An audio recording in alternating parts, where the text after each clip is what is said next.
This is Yang Soo-hyuk, the only guy capable of taking down an empire on his own. On top of that, he unified the continent of Hwan using martial arts, so powerful that people thought he was a god. He had wealth, glory, entire armies kneeling before him, and still, he was bored of it all. So he decided to leave the throne and go back to Earth, the place he came from before falling into this world. But to do that, he needed the help of this shiny-headed dark sorcerer to cast the dimensional travel spell. The old man asked why he wanted to go back to being a mere human. Soo-hyuk kept it simple. He missed his family. The old man activated the orb and did his thing. The MC had been waiting for this moment for a long time, and he's finally going back to Earth. The lights went out. The first sound Soo-hyuk heard was a machine. He opened his eyes, recognized the Korean letters on the calendar, and was glad the spell had worked. When he tried to get up, his body felt like it had been hit by a truck. Looking in the mirror, he finds out the Black Sage didn't hold up his end of the deal and didn't return the body at the right time. So he used his secret technique to channel energy and fix the messed up body he was stuck in. After a few minutes, he already felt a lot better, and his face looked way more decent too. He opens the system and gets a shock because now he's rank A, when he used to be rank SS. He gets mad because he was sent back at the wrong time. A minute later, nurses show up at the door. Our boy calls out to them, and the nurses freak out like they're looking at a zombie. The doctor arrived shortly after, ran the exam and checked to see if everything was okay. All that concerned because he had been unconscious for 5 years. Hyuk couldn't believe that the bald old man sent him 5 years later than he should have. The guy just froze up, not saying a word. The doctor left and he was still standing there, paralyzed. But then someone opened the door. It was his little sister, Sutura, crying and staring at him, unable to believe that he had finally woken up. Hyuk tells her everything is fine. She then starts explaining about an impact portal that happened 5 years ago. It opened a crater in the middle of the city and destroyed everything around it. In the middle of the chaos, she looked up and saw multiple portals in the sky. Warriors came pouring in to fight the monsters. Now 5 years later, the world changed a lot because of that event. Hyuk realizes he has a lot to catch up on, because now on Earth there are even people selling canned farts on the internet. Changing the subject, he asks about school. Sukeo says she didn't go to college, and has been working to make money instead. The protagonist notices she's lying but lets it go. After hours of talking, he starts having flashbacks of the last time he saw his dad, who was always working while all he wanted to do was play, but his dad never had time for that. He was a failed writer who never made it, spent his whole life wanting to be a poet, but never pulled it off. As Hyuk grew up, he started speaking his mind to the point where he was no longer proud to call him his father. One day he was walking down the street when the first portal appeared right behind him and pulled him in. His dad showed up trying to save him, but it was already too late. That was the last time he ever saw the man. Now his dad walks into the room, drops the bag on the floor, and with a cracking voice apologized for not having enough money to give his son better treatment. Soo-hyuk cried like a little kid and told him it wasn't his fault. The two of them hugged. 3 days later, Soo-hyuk was discharged from the hospital. The family had moved to a place much more humble than he remembered. 5 years of hospital bills had drained the family's finances, so he made a decision. He needed money as fast as possible. In this new world full of portals and dungeons, people with special abilities had become the new elite, so the fastest way to make serious money was becoming a hunter. The problem was that his body still had 90% physical contamination from the prolonged coma. But that didn't stop him. He spent days running up and down those stairs. Even so, the progress was slow. Then he thought about his family, who was working just to pay off the hospital bills. That's when he channeled his energy, strengthened his spirit, and started running again without stopping. No matter the pain, he's not giving up. The sun was already setting, and he was still going up and down those stairs. People were starting to talk. After days of running, he finally gains +1 in strength and stamina. On top of that, his level went up to 2, and with that his body fully recovered. Now he can become a hunter. The next day, at the Hunter Association building, he heads straight to the registration room. Soon, his work gets interrupted. Soo-hyuk walks into the room talking about the test. Without much enthusiasm, the man explains that he has to put his hand on the orb, and if it lights up, he's awakened. The ex-emperor believes a lot of people go there thinking they're special, but they're not yet. Because of the window, he knows he is one. And just as expected, the orb shines under his touch. The man congratulates him and says he'll register him right then. First, handing him a form to sign. Soo-hyuk thinks the process is easier than expected, since he only had to confirm the presence of mana. Soon he fills out the paper, and when he's done, he hands it over. But something seems off. The man says he's still level 1, and yet he has 32 skills registered, so the ex-emperor asks if that's a problem. He says no, just that it doesn't make sense, and fed up tells him not to mess with him. Soo-hyuk thought the number was a bit high, but he didn't think it was that weird, and it's disappointing that they don't believe him. So he asks if he can put the window in public mode to prove it. The man says it's possible, but he wants to understand what he's planning with that. In response, Soo-hyuk immediately shows his window, shocking him. There are so many that it leaves the man genuinely stunned. realizing there really are more than 10 skills, and even crazier, that they're all rank A or higher. Soo-hyuk asks if he believes him now, and the man agrees, saying he'll do the registration as fast as possible, and he even apologizes for not recognizing him earlier. As promised, it's done and passed along to someone else. To Ocean Woo from the Hunters Association, the man asks if this is really what he's seeing, and the other one confirms he saw it with his own eyes, and that it's all absolutely true. He looks at the form one more time, at the person's name. The redhead thinks it's been a long time since such an interesting rookie showed up. Meanwhile, Soo-hyuk is outside, running through the city to get back. Doing that run from the association to home makes him feel like his heart is going to explode. At least his stamina went up by 1, and the system rewards are good, and he even thinks that at this rate he'll end up with diabetes. The ex-emperor also thought he could start hunting immediately after registering, but that wasn't the case, because you need to complete a basic training course. This is a national measure to prevent people from getting wiped out when they enter dungeons without preparation and knowledge. It starts at the end of every month. Right now it's still October 26, with only 5 days left. Soo-hyuk knows he doesn't need this training, but it's a procedure that can't be avoided. So until then he plans to train a lot and get his body in even better shape. The ex-emperor needs to do this for his family, and also for himself. And just like that, the 5 days passed in the blink of an eye. There are more people at the place than he expected. After all, he heard some people avoid it because it's really dangerous. But that's not a problem for him. Suddenly, something catches his attention. He wonders what that thing was that passed by him like some kind of energy. Everyone is surprised by a voice saying there are a total of 48 participants there. A blonde woman watches them. With an imposing stance, she asks everyone to look forward. The participants are surprised by the elf. At least one girl is captivated, thinking she's unbelievably beautiful. The moment Soo-hyuk felt her presence, she had already arrived at that place. He couldn't even track her movements. The ex-emperor believes there's something more than just speed, and that maybe it was a unique elf ability. With a smile, the guy finds that interesting. Something catches the elf's attention. She notices young Soo-hyuk among everyone. The association's order is for everyone to keep an eye on him, and she knows that even though he's level 1, he briefly detected her presence. Even among promising elves, she's never seen a case this intriguing. Meanwhile, the others are in awe since they've never seen an elf before, and they think she has such a unique kind of beauty. She asks everyone to be quiet and pay attention. Soo-hyuk is paying attention to everything. The elf explains that she's there by a special request from Korea to serve as the main instructor for this basic training course. She introduces herself as Shahar Kolaluriat, a great warrior of Elvenheim, and says she's looking forward to training the Earthlings. Because her full name is really long, she asks people to just call her Shar. Soo-hyuk thinks the name sounds like a puppy's name, so it's cute. The girl keeps thinking the elf is really pretty, and the redhead looks like he's not very friendly. Shar says it's the first time an elf has taken part in a program on Earth, so she knows they'll have questions, but she'll only answer 3 questions. Right away, a hand goes up. It's the excited girl again. Soo-hyuk is surprised to see an elementary school student there. Shar says she likes her energy and asks her name. The girl introduces herself as Bak A-yoon, 19 years old. Hearing that makes the other participants surprised that someone so young is being trained. Soo-hyuk feels a little embarrassed, since the girl is actually a high school student. Meanwhile, the elf asks what her question is, but Ayun just uses her time to compliment how beautiful she is. More beautiful than any person or elf she's ever seen, even if Shar is the first.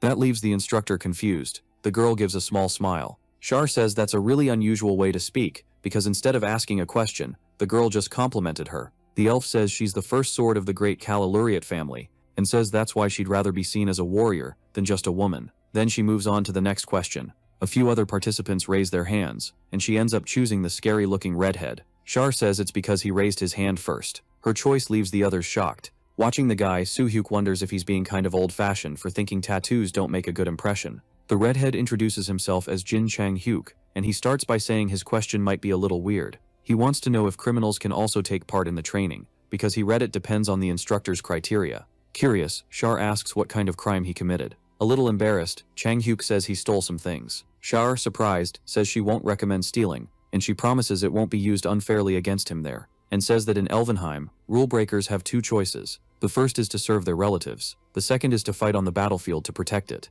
What she says grabs everyone's attention. She tells Chang-hyuk that the reason he came is because he chose the second option. The elf says where she's from, they call that Langdare, and on Earth it's honorable repentance. Shar says that because of his sin he has to work harder than the others, but he must never forget his crime. She says to remember it and always act with honor, adding that it can't be erased, but that doesn't mean it can't be forgiven. Her words hit the redhead. Chang-hyuk says he understands and thanks her for it. With that, she asks for the last question. Right away a hand goes up. Shar is impressed by how fast it was, and asks the name. This time it's Yong Soo-hyuk. With a small smile, the elf reveals she's keeping an eye on him. making some people wonder if the two of them know each other. A bit suspicious. The ex-emperor asks if she has a personal interest in him. Char asks if that's the last question. But Soo-hyuk says no, because he has something else. He asks if she's the only instructor to train all the recruits there. Char says no, and says she understands his concern, explaining that even though she's the head instructor, she can't teach every subject by herself. She says there will be regular people assisting, and for combat training, she can personally lead a team. Soo-hyuk thinks she's like a school principal and also a teacher at the same time. So Xiaobei ends the questions. Suddenly, a guy says he doesn't trust the elf. Xiaobei just watches the scene, curious. The guy asks if he's wrong for that, saying she's not human, so she shouldn't be trusted to be the trainer. He says the elf isn't a proven ranker in the country like the other instructors, and judging by her looks he doubts she even knows how to fight. Confident, he says she seems more suited for something very different than the battlefield. The elf is ready to prove her ability to him. Xiaobei says if that's what he needs then she'll show him. Lit up by a green energy, the elf stretches her hand toward him. The man feels blinded by the light. And she doesn't even need that much effort to take everyone down. They get scared when they can't move their bodies. As for the troublemaker, he can't even breathe. Xiaobei says proving yourself is important, but she also believes discipline is just as crucial. As a final warning, she says that the first time she can understand it as a mistake, but if it happens again, she won't show any mercy. The man even pees his pants like a scared little kid. She even finds it kind of funny, but something catches her attention. One single person stayed standing after her little attack. The elf is impressed that she used that to intimidate them, and yet the guy still held on, especially for a level 1. That's when she understands why she needs to keep an eye on him, and she believes that like this, he could already be in battle. Meanwhile, Soo-hyuk wonders if he should have pretended to fall, since it got kind of awkward. To Char, determination and skill are two different things, and instead of judging him, she decides she'll watch him more. The others are just relieved they can move again. So the elf wraps up the introductions. She warns that during the training period, she doesn't want to see any frowns on their faces. The recruits feel a bit intimidated. Char turns to leave after saying she'll see them in the next class. Another day comes, and they're at the association building. The recruits are in class studying about monsters. They introduce a creature of the Delino type. Soo-hyuk can't focus in class, especially since it's been so long since the last time he was in a classroom. He just wants to go into a real battle. His attitude doesn't go unnoticed by the head instructor. A strong blast of energy is fired at him. The elf doesn't let anything slip by. After punishing the guy even though he only nodded off for a second, he wonders if he really shouldn't have gotten distracted in class. Even so, Soo-hyuk never liked sitting at a desk and studying. Soon something distracts him again. Chang-hyuk looks a bit suspicious, glancing around. That makes Soo-hyuk think he noticed something. But the ex-emperor realizes he took a look at his notes and thinks the redhead is more shy than he thought. Another recruit gets punished by Char. She also calls out Soo-hyuk, telling him to pay attention to the instructor's class. The ex-emperor thinks she's way too strict and harsh, believing the two of them won't get along. Finally, the day's class ends. The teacher asks them not to forget to review, because for some reason every year people end up failing the written test. Pretty exhausted, the recruits agree with him. Excited, the teacher thinks that in all his years teaching theory, he's never seen a class this focused. Xiaobei is proud of her colleagues' good work. Soo-hyuk packs up his things. Right then, someone catches his attention. All excited, Yi-won calls him Uppata. Once again he asks if she's an elementary school student. The girl yells that she's in high school, and even calls him an old man. Then Soo-hyuk remembers her saying she was 19. That's enough to set her off again. Getting straight to the point, the ex-emperor asks what she wants with him. Yi-won says that on the day of Char's attack, he was the only one who stayed standing, which surprises him that she noticed. Jung-hyuk also admits he saw it, and thought it was amazing. The girl asks her Uppa if his heart is made of iron, and asks how he managed to endure that. Soo-hyuk just says he has a heart like anyone else's, and that it was probably just luck. The redhead says he's humble about it, and thinks that's really cool. Taking the chance, Soo-hyuk asks if he was watching the whole class because of that, and the ex-thief apologizes since he was just impressed. But Soo-hyuk says he doesn't need to apologize and thinks maybe the guy isn't as bad as he thought. Still full of energy, young Ai-yun-shing asks if he wants to have lunch together, and she even jokes that they're the question trio. But the ex-emperor turns down the invite, saying he needs to go. The girl thinks it's unfair for him to use his skills to run away. Chang-hyuk thinks he's pretty charismatic, while the girl thinks the old man is really mean. The theory classes last 30 days. That period can't be shortened or extended, since it's the government's education policy. He just wants to move around on a battlefield, but after hearing that a lot of people fail the test, he wants to study to be the best. The ex-emperor even thanks the elf for making it impossible to slack off, and he heard from the instructors that the class has a high pass rate, but he also knows that doesn't mean everyone will pass. The exam isn't that hard, but you can't pass without studying. Ai-won is scared, saying there's a curse where if you fail even once, you'll keep failing forever. She thinks that's horrible, and asks her Appa if he feels his soul trembling with fear. Out of patience, Soo-hyuk tells her not to fail, and says he thinks he understands why some people fail, What he says makes the girl curious, so the ex-emperor looks at what's going on. Some people are planning to have dinner and drinks together, and someone even suggests they cram for the exam at the last minute. That makes the girl understand what he meant. Soo-hyuk says he's heading out and asks if that's why she skipped the study group. Aiwan thinks Appa is really cold. The ex-emperor already apologized, and besides, spending time with family is his priority. On top of that, this is the happiness he fought to get back, and he doesn't plan on losing it again. A month passed, and soon the day of the written test arrived. Xiaobei-suk says the results will come out the same day, and that's making him really nervous. Aiwan starts making weird noises, and the redhead asks why she has to say that out loud when he's already nervous enough. The girl asks if saying it out loud is really going to make him like that. Looking awkward, he confirms it, basically handing the girl ammo. So she starts annoying him by making the thump sound over and over. Xiaobei-suk asks them to be quiet because the results are about to come out. Xiaobei-suk keeps arguing with the annoying girl. On the list, names come up like Yu Ri, Shu-hyuk, Xiaobei, Jin-ah, So-hee. Aiwan celebrates passing the written exam. The ex-emperor says she always looked like she was messing around, and asks how she got such a high score. And smiling, the girl says a genius works better when nobody's watching. Even though he thinks it's ridiculous, Shu-hyuk agrees she's not totally wrong. Suddenly something demands his attention. Xiaobei-suk is crying because he passed, happy that he can proudly tell his brothers. In the end, that makes the other two happy for him. Seeing that, Shu-hyuk realizes that even though he had a bad first impression, the redhead is a good guy. As they got closer, the ex-emperor learned his story. Xiaobei-suk is the only one who feeds his 3 younger brothers. Because of alcohol, his father died, and his mother, because of the violence she suffered at home, chose to run away and was never seen again. So since his second year of high school, he's taking care of the kids, and people said what he's been through made him look like a delinquent. But Soo-hyuk knows how responsible and good he is, and that his arrest was because he stole to feed his brothers, but he was released soon after. After that, he started working right away to pay off his debts, proving he's a decent person. Soo-hyuk says he's been through a lot, and since he's more confident with physical work now, he should push himself a little more. Chang-hyuk thanks him for everything. A little shy, the ex-emperor asks what he even did, since Chang-hyuk made all the effort to get there on his own. Then the redhead says that seeing him work so hard motivated him, and thanks him again. Soo-hyuk says flattery won't work. Jung congratulates everyone, and says the trio is finally going to practical training. Jung-hyuk also thanks the girl, since she worked hard every day helping him study after class. Hearing that leaves Soo-hyuk pretty surprised, realizing she really wasn't messing around the whole time. The redhead's phone starts ringing. He tells his little brother he passed, saying the hard part is over, and he'll do his best. While listening, Soo-hyuk thinks he should bring him back down to earth, but he's sure he'll be fine. Even though not everything was easy. Out of 49 participants, only 42 passed, and he heard the average pass rate is 50%. He believes that's because of the huge impact instructor Shar had, who he thinks is an excellent teacher. A lot of people thought they really wouldn't be able to pass. The elf keeps an eye on him. Soo-hyuk knows the real challenge starts next week, with practical training, and that's going to be pretty interesting. And just like that, the week flew by. Shar will be in charge of Squad 8, and the trio is already there, ready for anything. Shan-hyuk says it's fascinating, and asks how everyone ended up together there. The elf says she personally chose each squad, thinking it was better to group people with similar temperaments. But she says being on Team 8 was fate, since it was picked by lottery, and says it must be a blessing from the world tree guiding them. Excited as always, Yi-Jian says this really is destiny. Shar gives a small smile and says it's definitely a big destiny. Then she says that doesn't mean she'll show any mercy in training.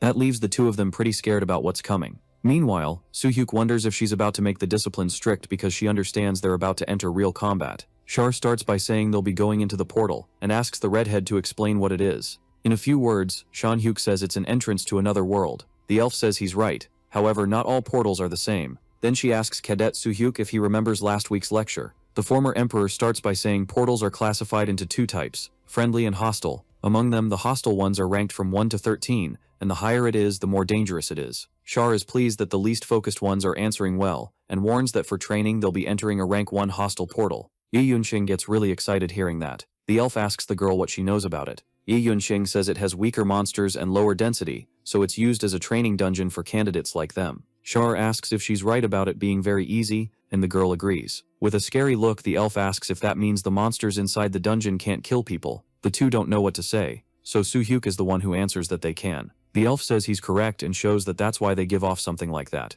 Then Shar shows murderous intent, an energy that's way too strong and dangerous, but Soo-hyuk seems to be the only one who's fine with it. The elf is shocked that he's standing firm in front of it. Meanwhile, the former emperor wonders if he should pretend he's struggling against it, at least a little. So that's what he does, but the Squad 8 instructor says he doesn't need to pretend. She says it might seem unfamiliar, but cadets like them have to get used to it. Char says if they can't adapt to the intent they give off, then one day they'll be taken out sooner and easier than they expect. The three understand what she means. Having watched everything, Char says that aside from one person, they all seem to have prepared well. She says she didn't expect everyone to endure the killing intent, and so she asks if any of them have been in battle before. Soo-hyuk answers that he's been through something similar, but Char says it wasn't just similar enough to endure it, and that he must be hiding something. She says she doesn't mind a man with secrets, but it's good that he has the skill and stamina to handle it. Then Team 8 heads out into the streets. Char says if they run at top speed they can reach the destination, the Mappo station portal, in an hour, and Soo-hyuk asks if they're running there. Then the elf says she doesn't know how to use public transportation and can't even drive, and besides, running is a good warm-up before a fight. She tells Soo-hyuk he's the leader and should guide his teammates, and warns that in 1 hour they'll meet at Mappo station. Char then goes on ahead, leaving them there. With not much choice, all that's left is to run, but Ayun-shing says she doesn't want to do it. Anyway, the guys leave her behind. Finally they arrive at the meeting spot. Ayun and Chang-hyuk are exhausted, while for the former emperor, nothing seems to have shaken him. The elf is already there waiting for them, and says they arrived faster than she expected, with an excellent result, only 10 minutes short. They're ready to enter the portal. Chang-hyuk comments that he thought he was going to die of exhaustion, and the girl is in the same situation. Soo-hyuk notices that before they seemed extremely tense because of the intent, but right now, thanks to the run, their muscles seem looser. Because of that he wonders if it was all intentional. If so, he thinks the elf is even better as an instructor, and that the chief title was for a good reason. Shire calls out to her cadets. She warns that the 10 minutes have passed. The elf asks if they're ready to go in, and excited they all agree. Then she touches a kind of key. A secret door opens, and she declares for them to proceed immediately.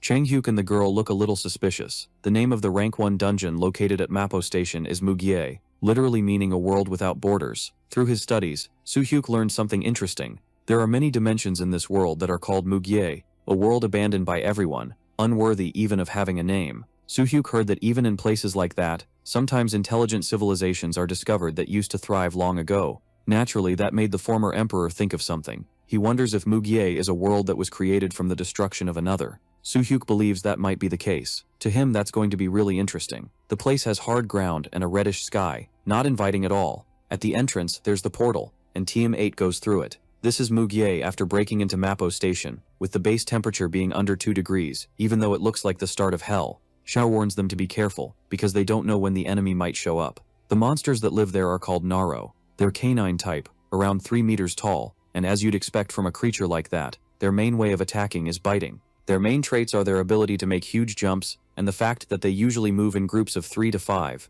Even though it's a level 1 dungeon, for newbie awakened ones the creatures can be hard to deal with. For Soo-hyuk, they don't seem like a threat. The system window opens. Thanks to the prep period for the written exam, his stats improved a bit overall, and most importantly, his awakening is powerful. An additional 20% buff effect is applied. Even though he thought it was weird, the increase was surprisingly good. He also knows that compared to the other awakened ones, his combat power is very high. If you add his understanding of martial arts and combat experience, his real strength could reach even first-class warriors. It only took a month to get all that power back. There's no reason not to be confident in a rank 1 dungeon. Even lost in thought, he manages to pick up on something. Soo-hyuk asks everyone to stop. He says guests are coming. Soon the creatures are spotted coming toward them. Chang-hyuk comments that there are 5 of them, and Char says that with his skills he should be able to take them down without any injuries, and tells him not to get tense but to focus. Then she tells Squad 8 to get ready for combat. The team captain tells them not to rush, and to move only when the monsters are within their field of view. But Soo-hyuk already finds that boring,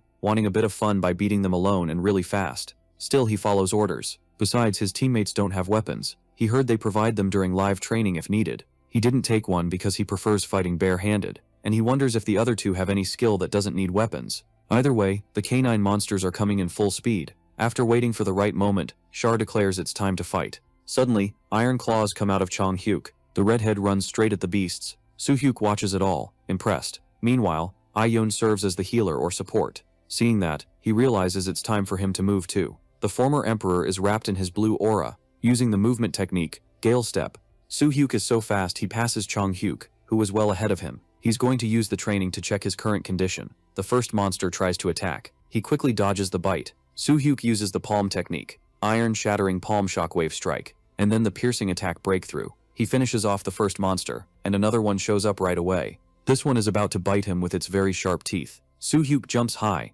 dodging the creature's attack like that. The former emperor uses that to counterattack, throwing a whirlwind kick. The monster is easily defeated, smashed into the ground like an old carpet. His teammates are pretty impressed. Same with Char, who suspects he's not really just a trainee, and even wonders if he's human. In so little time, the former emperor took down 2, but the other creatures are still left. The monster goes into attack. Soo-hyuk turns to look at it. Then he moves from where he is, going to face the beast head-on. The creature seems surprised. Then Soo-hyuk uses his Iron Fist Staff, basic techniques, striking without mercy with the Chainbreaker attack. The beast is torn apart by the former emperor. Watching the fight, shocked, Char thinks she should be feeling greedy, but really this is driving her crazy over the human she wants to take to Elvenheim. Soo-hyuk wonders if all of this is because he relearned a martial art he'd already mastered before. Since his body is doing better than he expected, he figures the system support must be doing its part too, and he knows that this way he could go to Hwan and be among the first. But all he's got left are the last 2 creatures. Soo-hyuk would love to take them all down, but this is group combat training, and it'd ruin the point if he did everything alone. To the former emperor, this is just a test, but his teammates need real combat experience. The 2 of them are completely shocked by Soo-hyuk's attitude. Sang-hyuk quickly thinks his teammate is giving them a chance, so once again, he summons his sharp claws. The redhead draws the remaining monster's attention. He waits patiently for the creatures to come. His claws start to glow red hot. All of a sudden, the creature makes a quick move. Taeyun warns Oppa that the monster is attacking from behind. Its fangs are already ready to bite him. His arm gets swallowed by the huge mouth. Sang-hyuk wonders when the thing even moved. A few drops of red liquid fall to the ground, but the student is ready to deal with it. Aiyun heals his wounds with her skill. He's genuinely surprised by the effect. Watching that, Soo-hyuk wants to know if it's a healing skill, which is a good thing, but they still aren't safe. More beasts are closing in. These look even fiercer, not giving them even a second to breathe. At least they've adapted, and it's time to clean up the mess. Squad 8 now fights side by side. It's calm outside the station. Finally they get out of there. The girl and the redhead are tired and want to go back home. Soo-hyuk gets it.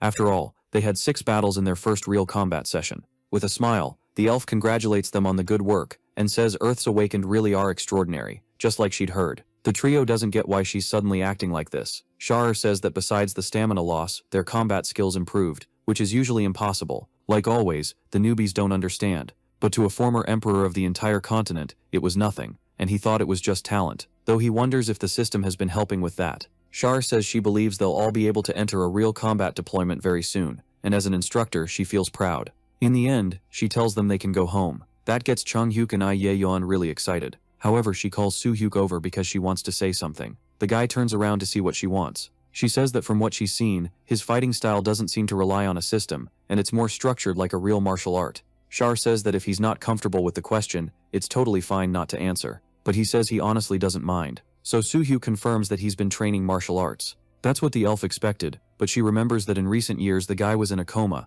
and she wonders how he could have learned so fast. To be honest, she doesn't really buy it, but she knows the universe is vast, and there are lots of things she can't understand. Soo-hyuk asks if something's wrong, and she says no, she just thought he's an incredible genius. The former emperor says he's heard that plenty of times, but that was on the continent of Hwan. Xiaobei says what was impressive was how he cared that his teammates could gain experience too. With a small smile he says he's the leader. The elf shoots back, that just because someone's given responsibility doesn't mean they can actually live up to it properly, the way he did. She says he's a lovely man, leaving the former emperor with a red face, trying to hide what the compliment did to him. He says the elf is exaggerating. Xiaobei is really kind in what she says. The former emperor can't help thinking about how unbelievably beautiful the elf is, beauty he's never seen, not even in Hwan. But now's not the time to think about that. Besides, there's something more important. Today's hunt was definitely satisfying, and he feels even more eager for more. After all, not long ago he was considered the strongest martial artist in the history of the continent of Hwan. He understands he's recovering fast, and there's still that constant thirst, but Soo-hyuk shouldn't rush things. Even if he's a bit impatient, he knows he just needs to take it one step at a time. A melody echoes across the beautiful field. Soo-hyuk carries a strange creature. To him at this pace, he can make 10 million won a month. They're on the 3rd day of combat training, and the team has already cleared several first and second class open dungeons on the first try.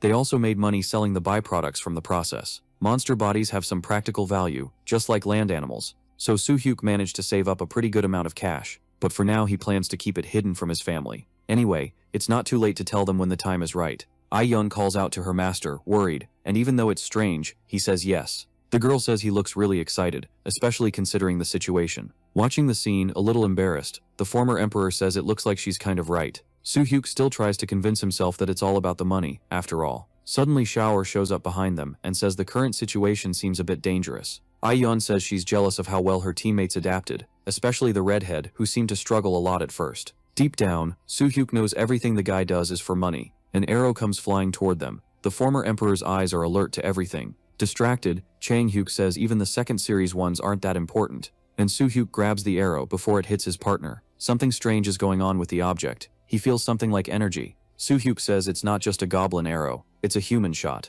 Two guys show up, one of them holding a spear. They're impressed the creatures have already been wiped out. Soo-hyuk thinks they're from Team 3 and wants to understand why they're there. They claim they're missing one creature to level up. Someone arrives asking if this is Squad 8. Jen Chae-yeon from the team seems kind of charmed by the elf. Sha asks if they're with instructor John Soo-jung and says she doesn't remember requesting help. She wants to know what they're doing there. Kim Chol-ik asks if they really need a request and argues it's better to hunt together and says she isn't their instructor. Ai-yeon thinks it's ridiculous, asking if he didn't realize her Oppa Chang-hyuk was put in danger because of them. Chae-yeon says she's sorry about what happened, claiming they didn't mean it. But the elf looks irritated by all of it. Another person shows up and says the team already apologized for what happened. John Soo-jung from the Imugi Guild, and Team 3's instructor asks if she wants to lecture her team. Char says that's obvious. After all, he's still in charge, and has the duty to train and guide all the trainees. The woman says she's cold like the flower of death, and that kids can make mistakes. Char says even if that's the reason, it's still a clear threat, so there should be a proper apology, not to mention they interfered in the battle. Hearing that, the woman says that's why stubbornness is the reason she doesn't want to talk to elves, and tells her not to cross the line with each other. Char reminds her she's the head instructor of the entire training program, and the only one crossing the line is her. Soo-jun says she doesn't understand, acting all high and mighty like an old man, and tells them to take all the products, since to her they're all filthy. Before leaving, the woman says if she doesn't like it she can just complain to the Emogi Guild. That makes the elf angry. She yells after the woman, who doesn't even listen. The sun is already almost gone from the sky, and they're back on land. Chang-hyuk surprises him by thanking him for what happened earlier. With a small smile, Soo-hyuk says it was the right thing to do. The redhead says one day he'll invite him out to eat. Awkwardly, the former emperor says that would be too much trouble. Suddenly, Ai-yeon shows up asking if they're going to ditch her again, saying they're unbelievable. The guys look surprised she's there because they thought the girl had left. Ai-yeon comes down the stairs furious, saying she only went to the bathroom and expected the three of them to leave together. Trying to make up for it, Soo-hyuk suggests they eat together. Soon the next day arrives. Soo-hyuk is already taking out the dungeon monsters, which makes his level go up. Every time that happens, he gets stronger. He feels even more ready for a real fight, and knows that at this pace he'll get back to a high level in martial arts and be ready to tell his family. But right now, something isn't right. His instructor blocks an arrow for him. Char yells at Soo-hyuk that she'd seen her a long time ago. She knows where the woman is. Soo-hyuk shows up apologizing, but says it wasn't a mistake. Char Yeln says she got orders to shoot in this direction, but didn't know they were there, apologizing for that, causing a small uproar in Team 8, and the elf says it looks like a provocation. Soo-hyuk says they provoked her first, because she found out she contacted the guildmaster because of yesterday's incident. Char says that if someone commits a crime, it's natural they'll be held responsible. Then an aura surrounds the woman, who says there's no way to talk to the elf, and asks if she should just wipe them all out. Still calm, Char says she knows the instructor doesn't like her, but things are going way past what's acceptable. The elf asks if the reason for all this is Seong Moon-hyuk, since she heard Soo-hyuk has feelings for him. That pisses Soo-hyuk off, and she tells her to shut up, so Soo-hyuk realizes he's in the middle of a love fight. Meanwhile, Char says the Imugi Guild won't protect her forever, so she tells her to apologize and back off while she still can. But like a challenge, the other woman asks if she doesn't, the elf will take her out. Char denies it, but says she will be punished. Annoyed, Soo-hyuk asks who she thinks she is to do that. Then she fires at them. Team 8 is shocked by the use of dark techniques. None of them move even with the energy coming right at them. Char says that after this, there's no going back. She's wrapped in a bright aura and fires back at her opponent. Soo-hyuk asks impressed that the elf managed to block the attack so easily. She can't back down now that she's made it this far, and besides, because of the other one's reputation, she knows she won't be killed. Then the woman yells for Team 3 to attack Team 8. Soo-hyuk says if it's necessary, they should break their limbs. They're a little taken aback by the order, not thinking it's a good idea. With an evil look, the woman asks if they don't want to join the Emogi Guild. Soo-hyuk says an arm or a leg will be enough, telling them to bring her good results. That's enough to make them agree. Then the trio goes on the attack. Char is really confident even with the threat, which makes Soo-hyuk furious. Then she yells that she'll show the elf her precious trainees getting crushed. Meanwhile, Soo-hyuk notices the group has a warrior and an archer, but he still doesn't know about the other one. Suddenly the ground starts cracking. Sha-wook goes through a weird transformation, getting even stronger, leaving Team 8 pretty impressed. They'll have to deal with a transformation user. Already ready for battle, Soo-hyuk says he'll handle the giant pig and the archer, and asks for cover against the other enemy. The big guy yells for him to come, saying he'll smash him into pieces. Soo-hyuk dodges the first attack. moving fast and jumping to the other side. The big guy turns around and throws another punch, but it's nothing to a former emperor. Soo-hyuk uses the skill iron, crushing fist. Then he aims the punch at Jung-wook, causing a shock as their forces collide. The big guy gets thrown back. Jung-wook spits his own life fluid out of his mouth. Soo-hyuk doesn't miss the chance to clown him and say he actually took the punch. The big guy admits his opponent is way too fast, so he needs to use another form. He yells to his partner, Chae-yeon. The girl is already ready. She fires a powerful energized arrow at the guy. Soo-hyuk stays in the same spot. The shot reaches him and explodes in lights. Jung-wook has a confident smile. The smoke slowly clears. Then they realize the arrow only hit the ground. A voice calls him a pig. It's Soo-hyuk popping up out of nowhere, asking what he's looking for. The former emperor drops straight onto the big guy with a punch. Jung-wook hits the ground, knocked out. Chae-yeon is shocked her partner went down so easily. The former emperor has a terrifying look. Scared, the girl asks him not to come closer. The guy kicks the air. With his skill gale rebound kick, a long-range attack that knocks the girl down. Seeing her condition, Soo-hyuk gives an awkward laugh, thinking he overdid it a bit. He hears someone's voice begging to be spared. It's Cholik, asking the redhead with claws to show mercy, saying he didn't want to do this, and they were just forced. Soo-hyuk grabs him before anything could happen. The former emperor tells him to calm down, but Chang-hyuk says he's not a monster, he's a person. Suddenly, like he changed, he apologizes. Your opponent is down on the ground. Jung-wook is back to normal, and the girl is still shaking in pain. Meanwhile, the squad captain can't believe what just happened. Cher still trusts her team's skills. Soo-hyuk asks if it's all over. Either way, there isn't much left of Team 3. A meeting is held at the Baekdusan Guild, in the vice president's office. The man gets the news about the battle that happened between the teams. He asks if everyone understood the situation. Everyone was impressed by what they saw on the video, with their eyes on the team leaders. The vice says that normally Cher would be in charge of the meeting, but because of what happened, he and Sai-will will be in charge temporarily. First, he says he's sorry about Team 3's leader being taken out, but he doesn't think blaming the trainees is the right move. Leader Lee from Squad 11 says only one person managed to defeat the entire other squad, but the other one says that even though he thinks Sai-will went overboard, he believes it was self-defense. So-jung says Squad 8 didn't get a single injury, while her trainees got completely wrecked.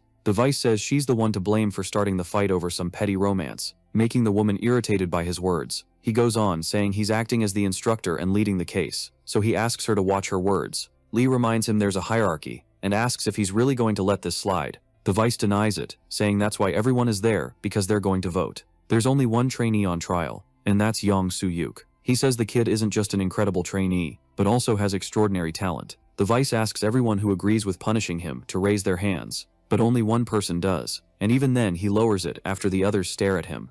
A lot of people look tense in the room, annoyed. Lee asks what their problem is, why they're not saying anything. Sayul says only 2 people want the boy punished. The next discussion is about head instructor Shahar's position. He suggests firing the elf and taking her place, getting a big chunk of the votes in favor. So Shahar gets demoted to a regular instructor, and is also fined 100 million won, which will be donated to the association. Sayul asks if the elf wants to say anything about it, but Shahar says no, saying she believes it wasn't a very honorable fight, so she accepts the punishment, which annoys her enemy, because she's accepting it. So Shahar Goen asks if that isn't a bit too much, but Sayul says the sentence is fair, and once again asks if there are any objections. Again, the woman says this is ridiculous. She asks someone to say something, claiming that in her opinion this isn't just mockery. The others look way too tense to answer, and Sayul smiles at what the woman says. He says the Black Cloud Witch has gotten way too full of herself after everything. So Shahar Goen, pissed off, calls him a bastard. In response, the new head instructor slams his fist on the table. Sayul asks if she knows where she is to keep throwing a guild's name around like that. He says training cadets means raising Korea's future, and that on top of that, it's an honorable duty to protect the world.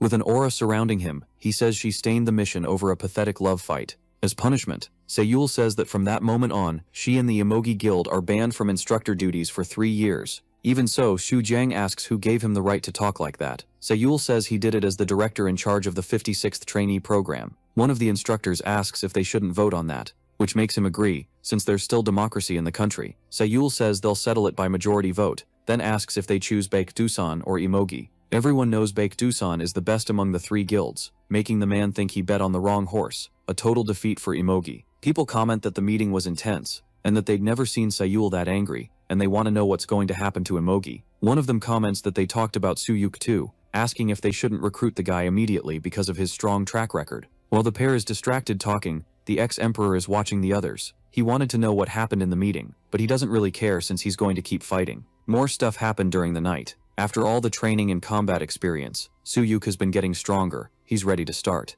The art of unifying heaven and earth, which are connected by a single thread, so they're two, and at the same time one, just like they can also be three things. The energy starts in the lower dungeon, and runs through the Ren and Du meridians, called the Greater Circulation. Even though it's hard thanks to his experience on the fantasy continent, Suyuk manages to handle it, and he's finally complete. The meridians opened, and all impurities were expelled, leaving him in peak condition. In the window he gets a notice that he acquired a level 5 secret martial art, and the art of uniting heaven and earth, and that a new transformation happened in his body. Suyuk also received a body transformation into a unified form, and with the improvements, he finally took his first step forward, and he'll prove it in another training session. Something crawls quickly beneath the ground. A scary thing with several huge teeth comes up to the surface. Having regained the unification of heaven and earth, Suyuk now wants to work on getting his movement technique back. The creature gets closer and closer to the group. Because it's a desert area, the sand made it hard to see clearly. Without waiting to become food, Suyuk starts the attack with iron-crushing palm, absolute severance, punching the monster with unshakable will,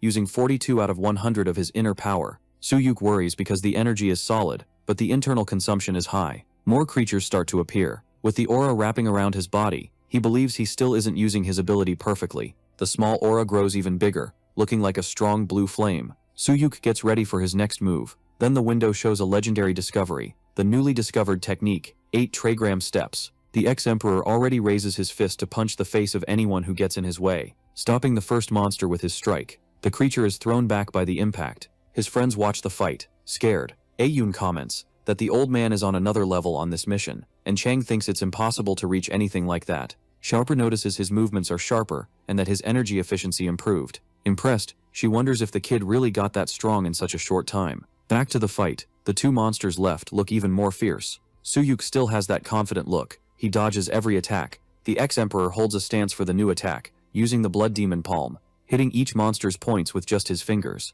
and as a follow-up, blood explosion. Suyuk doesn't even look back. Looking back, he thinks something's off. That's when he realizes he defeated all the creatures by himself. Suyuk lets out an awkward laugh because once again, he kept all the fun to himself. Before he knew it, the 2 weeks of live combat training were over. In his speech, Sayol says everyone worked hard, only the troublemakers from Team 3 didn't pass. This big approval wasn't unheard of, but it was definitely rare. Suyuk knows that overall the team's performance was excellent. Char congratulates her team on the good work. She says they won't be called mere trainees anymore, and that the excellent results will get them great offers. Still in her speech, the elf says the path they choose depends only on them. But as someone who was their instructor, she has something to say. Char says the moment itself might not be honorable, but the fact that they're prepared for the battlefield for this world is already honorable. To finish, she says she hopes they make choices they won't regret. And that's all she has to say. Wen Yuanqing is trying to hold back her strong emotions, but she fails, and runs into her beautiful instructor's arms. The girl says that if it weren't for the elf, she wouldn't have worked so hard.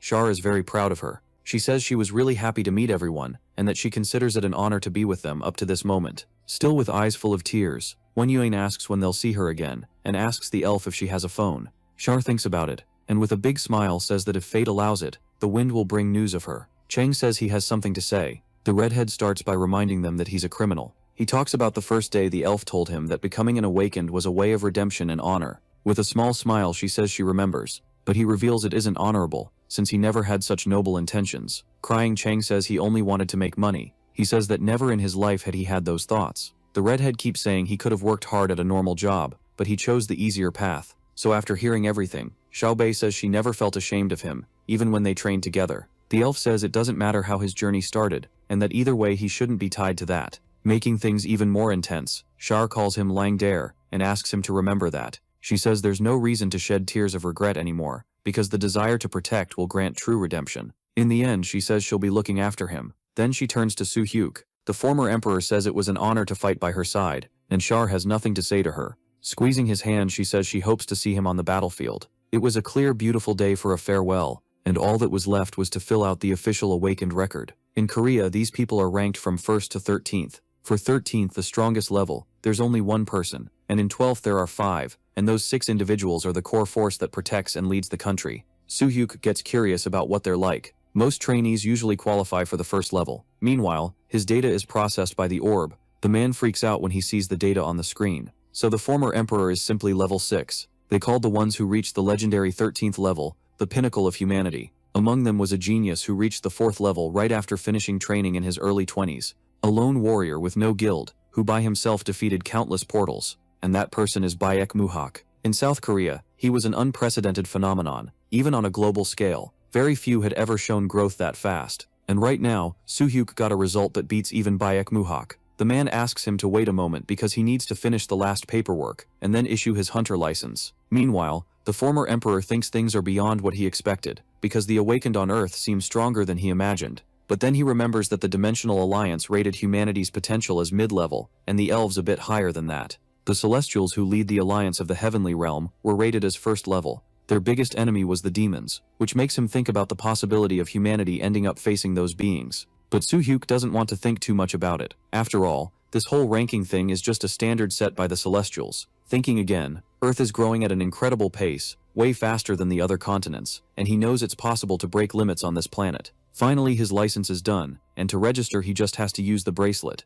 The item is placed on his wrist immediately. Soon a strong light is emitted. Soo-hyuk is fascinated by the magic. The man explains it's made by dwarf craftsmen, and enchanted by the elves. Soo-hyuk finds it all impressive. Suddenly, a voice behind the guy says it's a pleasure to finally meet him. Soo-hyuk turns around and finds a red-haired figure wearing a suit in a really bright color. Not understanding, the former emperor asks who he is. The man apologizes and says he'll introduce himself. He lifts his suit sleeve, showing a golden bracelet. From it, a screen lights up showing his data. But what surprises the former emperor is that the man is rank 11. Shenwu asks if they can talk. They go to the redhead's room, where music is playing to set the mood. Shenwu asks him to sit because he's going to give him something really good. Soo-hyuk is always on guard, the music playing to set the mood of the place.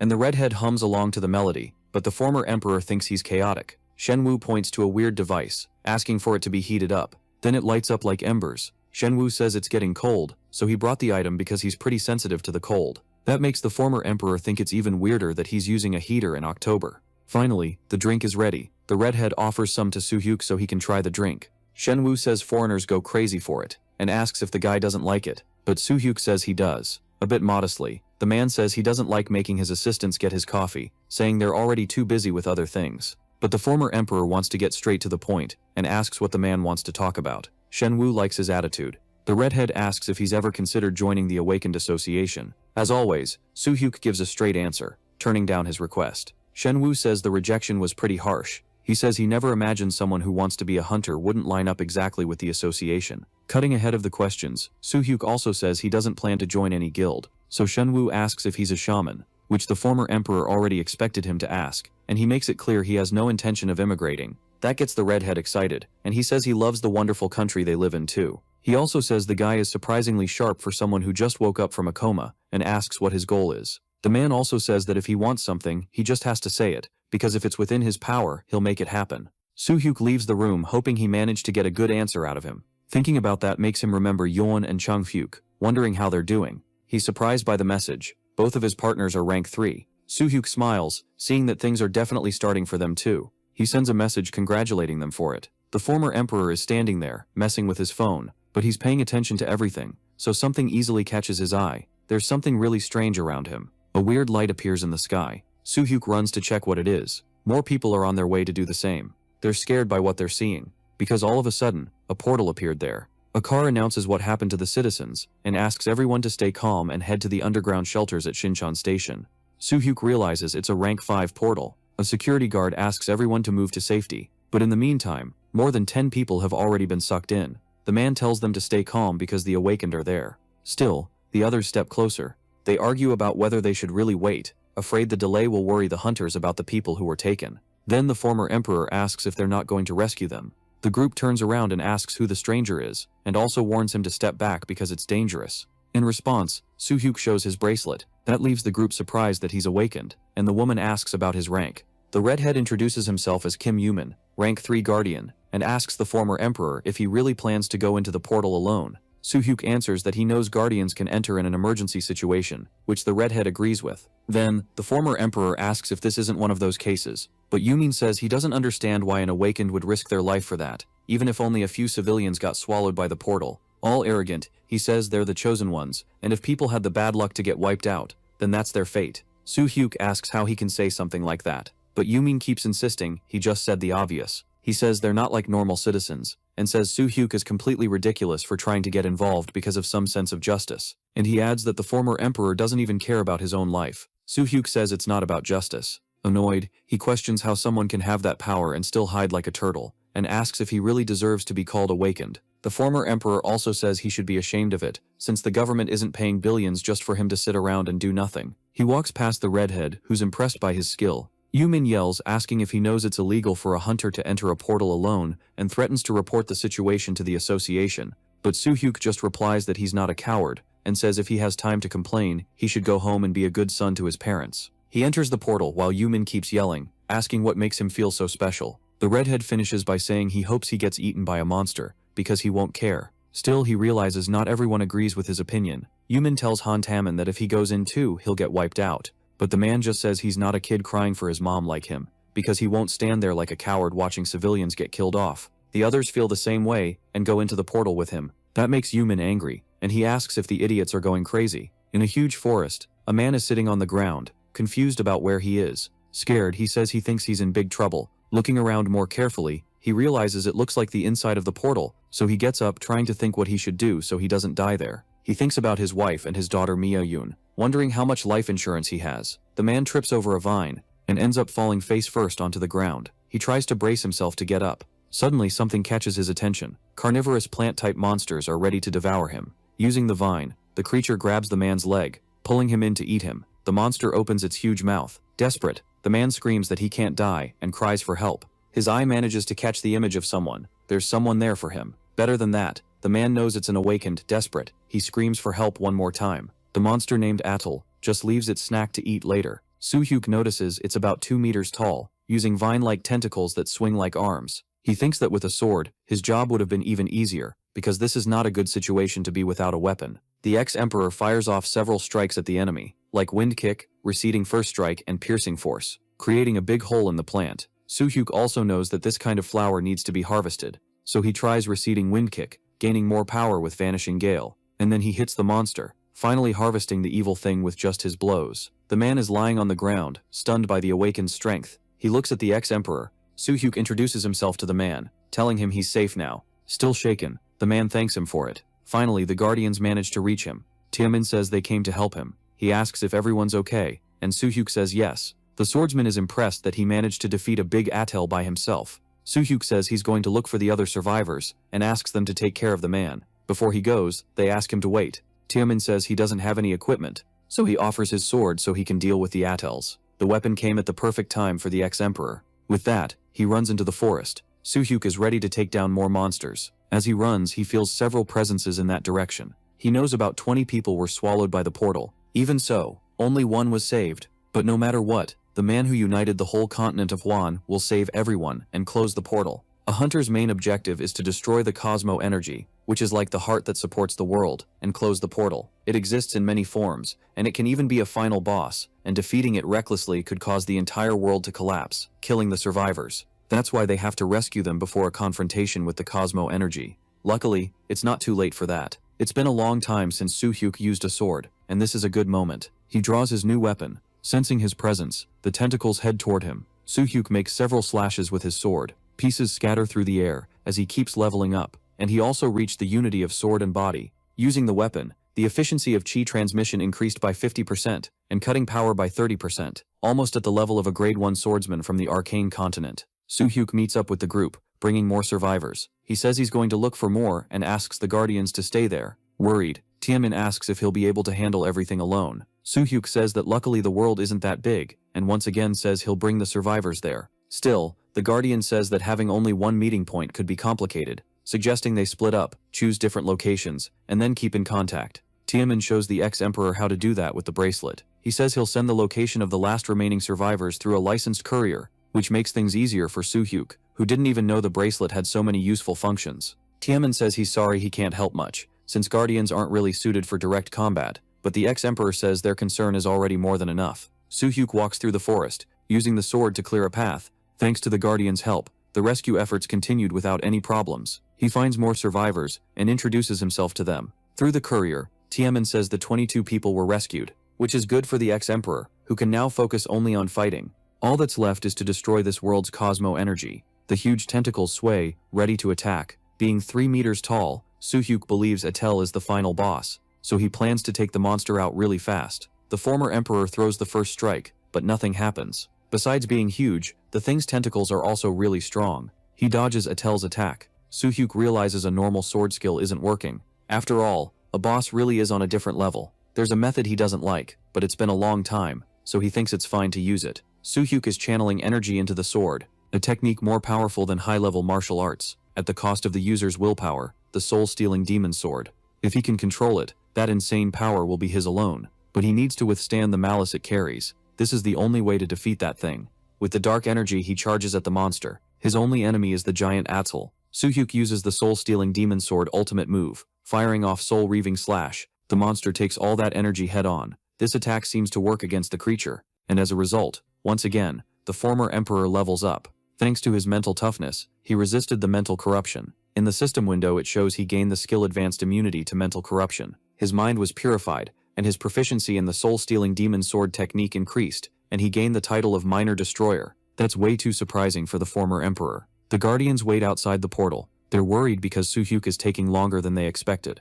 Then someone is finally about to come out. It's Soo-hyuk safe and sound. Taemin and the others run up to the former emperor. He says they were really worried. Soo-hyuk says he's fine and thanks him for the sword. He says it's a really well-made weapon. Smiling, Taemin says he spent his entire fortune to have the dwarves make it, and he's happy Soo-hyuk liked it. Soo-hyuk is about to leave when he gets called. Hunter Kim In-kyu, rank 7 and president of the KR Guild, invites him to destroy the portal. That offer catches the former emperor off guard. Suddenly a guild member gets the president's attention. Looking where the man points, they realize the portal disappeared. They're amazed. Xiaobei-yuk managed to clear a rank 5 place all by himself. To them it's unbelievable, like a monster showed up. Xiaobei-yuk walks past them like he's some insanely powerful being, which makes Yumin mad when he realizes he's being treated like a hero. Annoyed, the redhead says that even if he did a good job, he still has to be punished for breaking the law. Taemin asks what Soo-hyuk supposedly didn't respect, and Yumin says he went into the portal alone. The swordsman says that's twisted logic to try to bring Soo-hyuk down, and also reminds him that technically he didn't go in alone.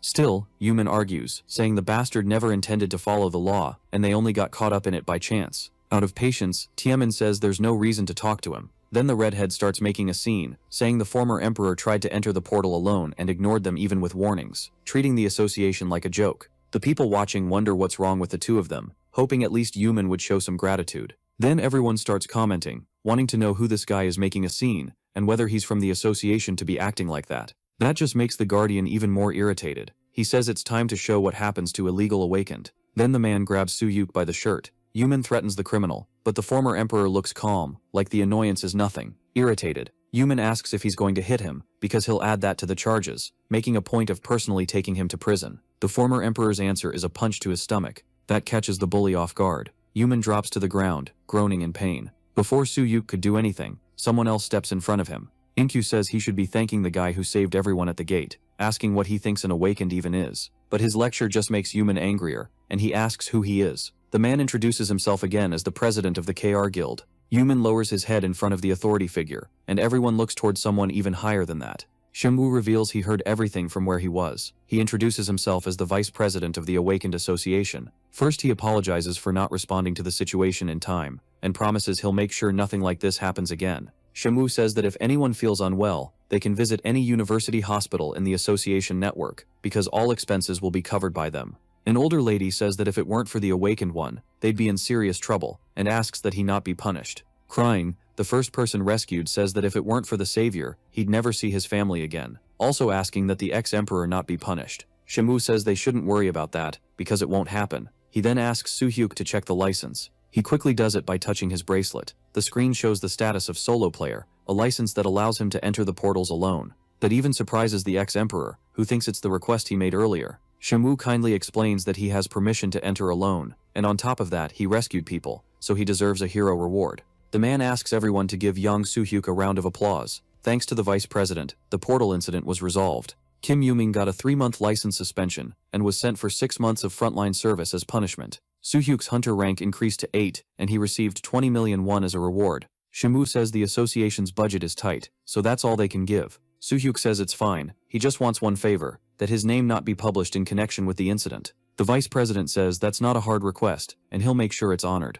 Soo-hyuk is finally home. The guy is lying down while he rests. He looks over the mana stone worth 80 million, and he got 2 of them. It was Taemin who picked them up and handed them over, since the hero was busy saving people. It's a huge unexpected bonus. All in all, his heroic act brought in 180 million won, leaving him with 160 after taxes, but totaling 200 million with his bank balance. He made that much money in just one day, and hopes to earn 300 more to take out a small loan and buy an apartment. Owning a home has been his family's dream for years. In the status window it says he's level 18, and some other levels went up too, and there's new info. He enables the simplified version, getting a better view of things. Soo-hyuk remembers the title, Lesser Destroyer, and wants to understand what it can do. With it, his stats increase by 5% when entering a dimension alone. After he taps the screen, Soo-hyuk gets flooded with screens. There are countless techniques that can help with demonic arts and spell-based ones. In Hwonder, illusion and spiritual arts were the hardest to deal with, but he had enough resistance, so it wasn't a big problem. On Earth, reaching that kind of immunity requires the harmonization stage, but he unlocked it just as a skill bonus. If he reaches harmonization and strengthens his mental defense even more, he'll be completely immune to illusion techniques. Suddenly his sister walks into the room asking what Appa is doing.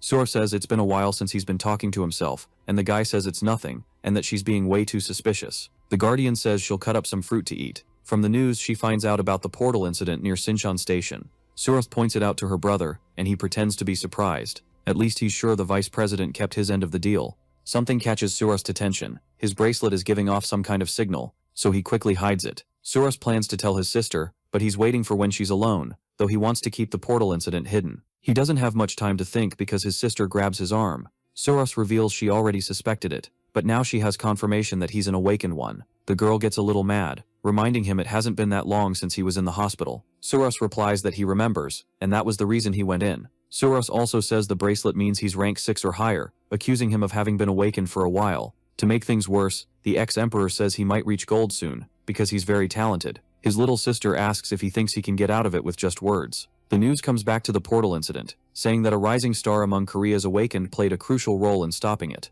but that the association didn't reveal his identity, though they said he could follow in Baek Muhuk's footsteps as the next Universal 8. Suspicious, Suras asks if that could be about him, and the guy confirms it. She asks about his rank, and gets the answer on the news that he's class 8. The vice president says it's not just about his skills, but that he's strong and has a sense of justice. All Sura can focus on is the rank. One of the rescued people being interviewed says he could only think about surviving while thinking about his family until the hero showed up. The man says he stopped believing in that stuff when he was 12, but now he knows it's real. He makes it clear that heroes exist, but even so, Surag believes he's not some big deal, and that he only did what another awakened person did.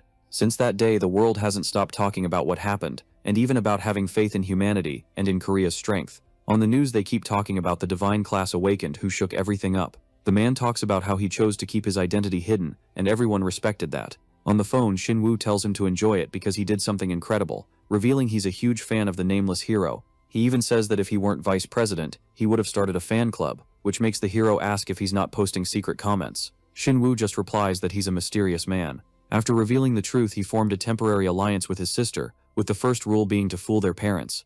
After all, if they find out, one of them might faint. The second rule is to get to gold as fast as possible, and for that he needs to take rank 9, who are the elite, and get a security level. The third rule is to never overdo it. After all, even Su-ah knows there's no way to stop anymore, so he agrees to follow the rules. At least it's a big obstacle overcome. The hero decides to go to a convenience store. His thought is that if this keeps up, his identity will end up getting exposed. For now, he needs to hide it. It's embarrassing for Soo-hyuk, but it's better than being found out. A lot of doubts were left about the hero, and some even suspect it's a story made up by the association. He's used to that kind of thing on the Hwan continent. Fame and rumors always followed him. Soo-hyuk destroys another portal. In the last month he cleared about 20 by himself. The monster's blood runs down his fist. Luckily, everything he's doing isn't being reported, but he knows a masked figure constantly moving through portals wouldn't go unnoticed. People naturally started paying attention to his achievements. All eyes were drawn to the strange nameless one, back at the Baekdusan Guild, in President Ye Hu-kyung's office. All this stuff is giving him a headache. He stops reading and asks the other guy to stop tapping his fingers, but the long-haired guy says it's only expected since he can't sit still.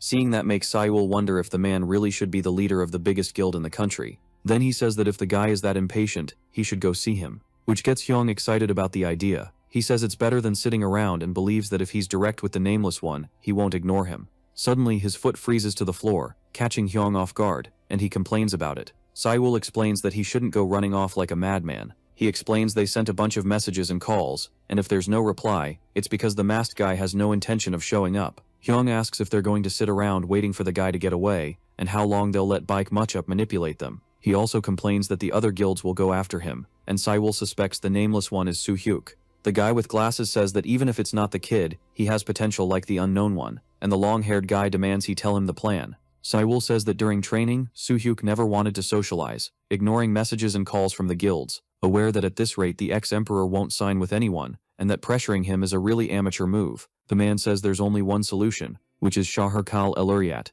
catching Hyung off guard. Saiwol says she was Soo-hyuk's instructor, and even though the elf denies it, he knows they share some kind of bond. The long-haired guy says there's no way to convince her, especially since she's not even human. Saiwol says it's not that, just that the kid wasn't her only trainee, and because of that, he has their call history. Even if he doesn't know how deep the relationship is, they've been in contact. On the list, Hyung sees the name Yeon, who considered the guild's offer. Saiwol says that besides his family, the girl is the only person close to him, and asks if it's worth getting closer to her. The long-haired guy asks the same thing. So Four Eyes decides she should sign a contract with the Baektuzan Guild, because with her, their chances are more than good enough. Hyung asks if after that they'll open a direct line with the nameless one, and the other agrees, getting as a compliment that he's a disgusting scheming bastard. Saiwol asks if he didn't like that. With a scary evil grin, Hyung wants them to do it immediately. In yet another portal, Soo-hyuk is ready to make more money. Without thinking twice, he starts wiping out the monsters. His enemy is a giant mantis that has an attack that shuts down time. A big challenge for the masked hero. He fires Iron Crushing Palm. Final move, Single Thought Crushing Darkness, causing a huge explosion in the small area, and taking down the giant mantis. Soo-hyuk looks at all the destruction he caused. All the effort guaranteed a level up, and mastering the rank A skill, Iron Crushing Palm. The ex-emperor is still far from done. He needs to get even stronger. So he keeps up his cleanup work, using a special tool to get the byproducts. And luckily, he gets a mana stone. Most of the mantis's body is useless, but at least he can take the front legs, which are valuable. Because crafters really prefer those materials, and just one pair can cost 10 million won. Soo-hyuk figures that selling that along with the mana stone will get him at least 50 million won. Suddenly something catches the masked guy's attention. A strange stone appears in his path. It's the cosmic energy of this world, radiating hostility, and he knows that if he leaves it alone, it'll cost a lot of lives. Luckily, Soo-hyuk is there to stop that from happening. He throws his dagger at the cosmic energy. The spear hits the stone, causing a crack where it struck. Then it keeps cracking even more, as it gives off its energy. With all his loot in the bag, the masked guy gets on a quad bike, starting the machine as fast as he can, ready to get the hell out of this world. Soo-hyuk is going full speed. In the distance, he sees the light of the exit. The hero goes out through the portal, carrying all his goods. The people waiting for him outside already know the whole place got cleared like always. After all, that's what you expect from the nameless hero. The ATV he bought recently increased his earnings, and it's also necessary to have the right gear for solo hunting. Plus, since the item was made by dwarves, it's insanely durable, and it has a storage expansion enchantment. For Soo-hyuk, it was worth it because it was cheaper, making it a solid investment at a price of 800 million won. So the hero keeps going, having made a lot of money. Soo-hyuk says he's outside the building. He says he got some mantis legs and mana stones, and that a processing team will be sent. Taking advantage of the call, the ex-emperor asks if there are any rank 6 or 7 portals, but the answer is that those belong to the guilds. He asks for something smaller, but the person on the call suggests he take a break, since he's been working a lot. Soo-hyuk says he'll think about it, and then gets invited to come up for coffee, but he refuses, leaving it for another day, and the person then says they'll process the goods and update him soon. It's a terrible time for there to be no portals available. He needs to reach rank 9 to finally tell his parents. Checking his phone, he notices a message. Soo-hyuk asks him to let her know how he's doing after lunch, and suggests he come back immediately if he's hurt. He tells his sister the whole situation. Soo-hyuk realizes he also has messages from Yeon. They're desperate messages from the girl saying she's joining the Baekdusan Guild. The ex-hero congratulates her, and asks her to let him know about the celebration. With everything taken care of, it's time for lunch. He goes into a restaurant. It's still early for lunch, so the place is empty, but at least he can eat in peace. He hears someone say the nameless hero stopped by the association. The other employee says the masked guy even turned in mantis legs and mana stones, even complaining that the nameless one just became an awakened and still gets special treatment. But his partner defends the hero, saying it's deserved and that it's worth holding on to someone like that,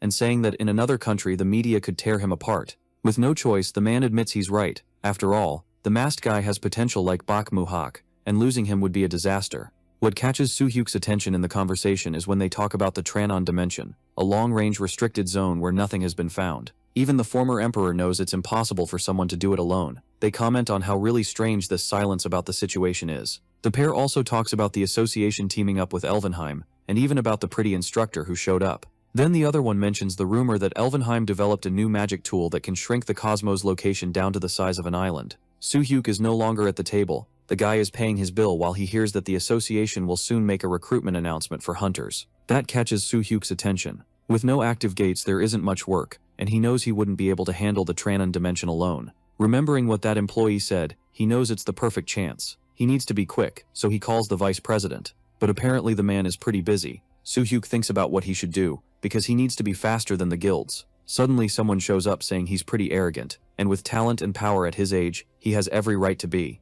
The man calls him by name, showing he knows who he is. To make it even better, the one-eyed guy calls him no name. The man says he doesn't seem to like small talk, so he'll get straight to the point. First he asks if the kid knows why he's there, but Soo-hyuk has no idea. The one-eyed guy introduces himself as Park Mugi. Soo-hyuk replies that the man isn't talented either, and asks what he's trying to do, and that strength isn't everything in this world. With a smile, Mugi asks if that's how he plans to play. Lit up by an aura, he says he'll have to show what real strength is. He summons an energy dragon, and fires his attack at Soo-hyuk. The former emperor watches closely. He manages to dodge being swallowed. Soo-hyuk realizes the old man's ability is a shadow-based Esper one, and it's really fast. The creature keeps chasing him, forcing him to push himself to the limit. This won't be an easy fight for the hero. Mugi says he dodged well, but that doesn't mean it'll help, because the kid is just a slippery eel that hits Soo-hyuk's pride. He thinks that back in Hwan, he'd never have been able to even touch his sleeve. This time he plans to fight seriously. The former emperor goes for a direct attack. It's several energy dragons ready to devour him. He dodges every single creature,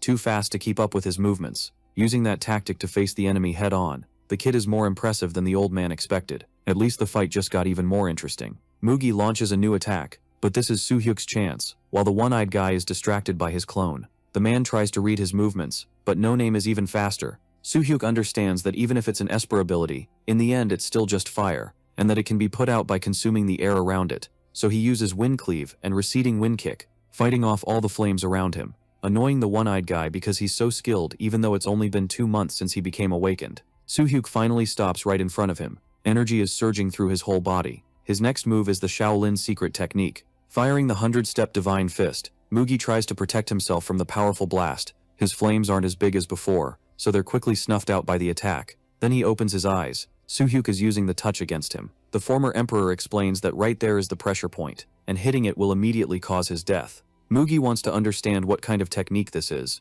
only realizing it's a physical enhancement. Soo-hyuk says he doesn't know why the old man came looking for him, but he hopes they don't meet again since he doesn't have a good relationship with the guild. He also warns that if they cross paths again, he'll finish him. Mugi asks if he knows that Universal 8 has put him on their target list, and if the kid doesn't think they're nice guys. Begging, the old man asks him to join Amogi, because no matter how strong he is, he won't be able to handle it alone. No Name's lack of an answer irritates him. Finally, in an empty alley, his red liquid falls to the ground. Soo-hyuk feels like his insides are being twisted. He figures he probably pushed himself too hard. Now more than ever, he needs to speed up his plans. Turns out he just fought one of the only rank 12 awakens in Korea, and he knows that if he'd faced him head-on, he would have lost. But he has no regrets, because at least he dealt with that arrogant bastard. What he's worried about is the Universal 8, who unlike Mugi won't be easy to handle, so he needs to get stronger to deal with them. In the international airport area, a figure leads the way, followed by what look like his security. The man has a nice smile, like an idol. Andrei Vladimir is greeted by his butler. He greets Baek Chae-mun, who says the car is waiting for him. People around them stare and think he might even be an actor, because he looks kind of familiar.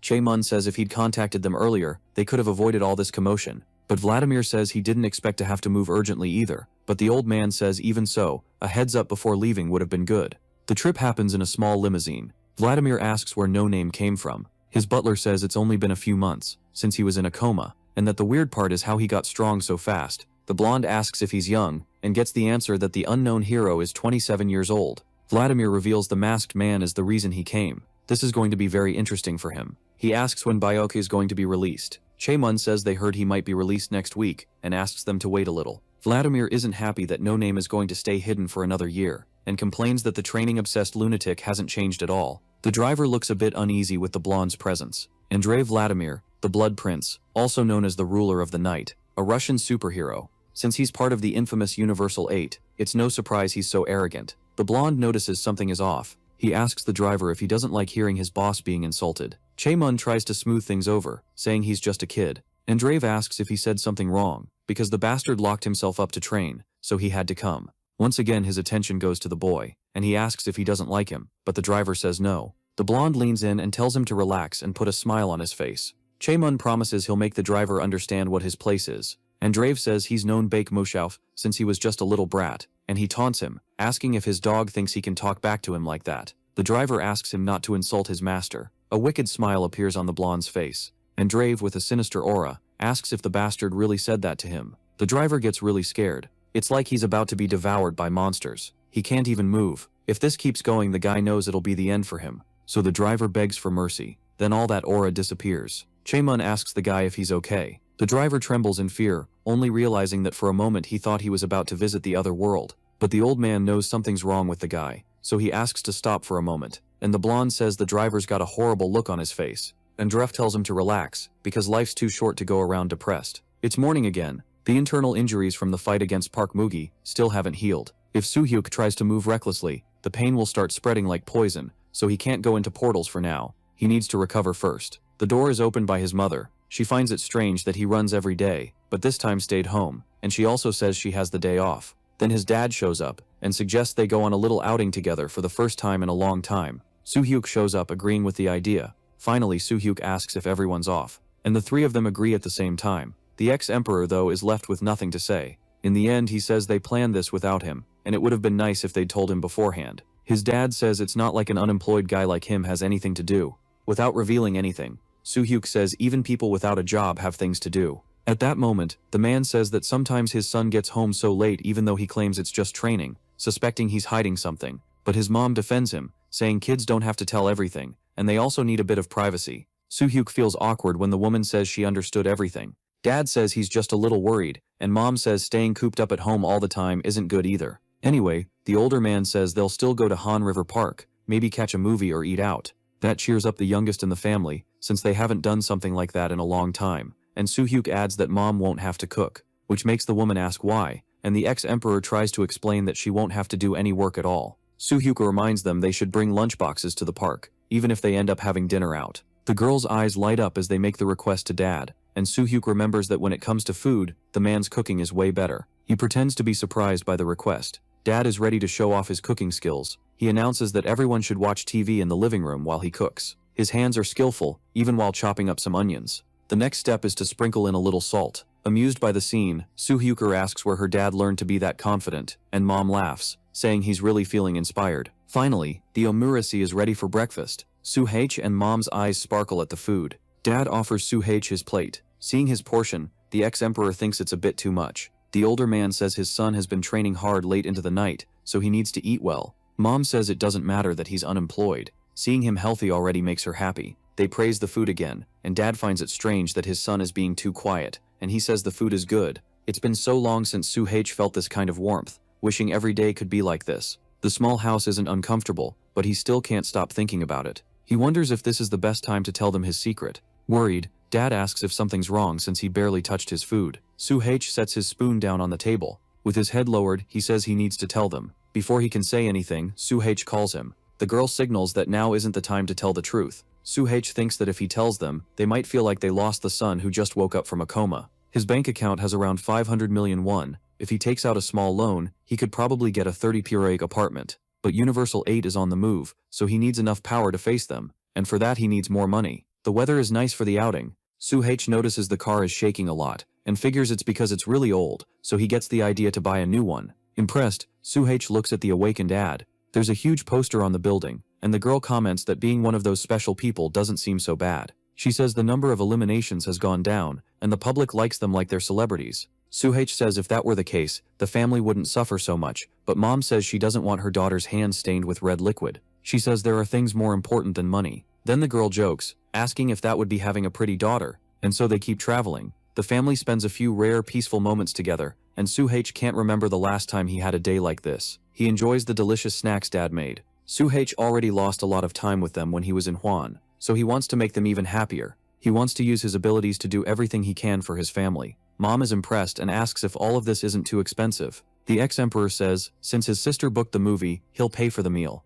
She asks what kind of unemployed guy would have money like that. Soo-H says he's fine and that he plans to start working soon. Dad asks if he's sure about that, since he just woke up. With a smile, Soo-H tells him not to worry because he's already recovered and rested enough. Mom is grateful that he's trying so hard and asks him to let them know if anything gets difficult. Another day is coming to an end. With a worried look, Dad asks why his son sighed, and Soo-H explains, it's because the day feels like it's going by way too fast. Soo-H asks the man if he feels that way too, so the mom jokes that he's turning into his dad, and that worries her because she doesn't want another super emotional person. Suddenly they realize Soo-H is taking a while, and the woman says she went to the bathroom. Soo-H offers to go check if everything's okay. The guy walks around looking all over the place for his sister. Somewhere else, the girl is getting slapped. The person who did it says a place like this isn't for a beggar like her. Soo-H whispers that she's a loser. The girl ends up hearing it and says someone's eager to die. She lunges at Soo-H asking if she thinks she's special. Before another slap could land, the girl's hand gets grabbed. That catches her off guard.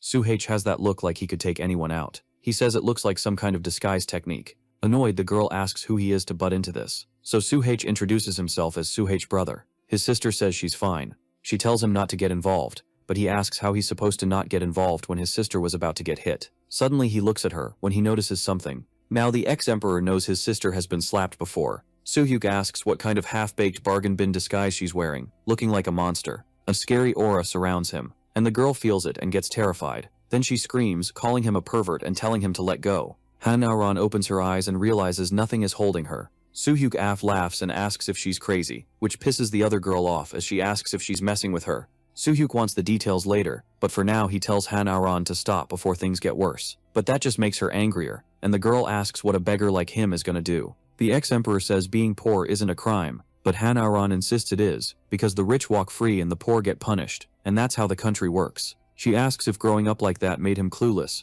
and says the girl can't even talk back when she gets hit. The girl says her family can make it so they can't afford their tiny rundown apartment, and suggests he kneel and beg for forgiveness. Soo-Hyuk asks if that's all he has to do. Soo-Hyuk tries to ask him to just let it go. Looking at Han-Aran, he knows for sure she has money and power, so he says she just looks like an insecure brat trying to hide that she feels inferior, and that dressed in expensive clothes she looks even poorer. He says the problem must be the person, not the clothes. His words piss Han-Aran off, and she tries to smack him with her bag, but he catches it easily. The rich girl demands he give it back. She asks if he knows how expensive her bag is, threatening to kill him if it gets even a scratch. To mess with her, Soo-Hyuk says if she likes it that much, she should have thought twice before swinging it, and she says he couldn't afford it even if he worked for a month. The ex-emperor says she looks a lot like a beggar, and still keeps calling other people that.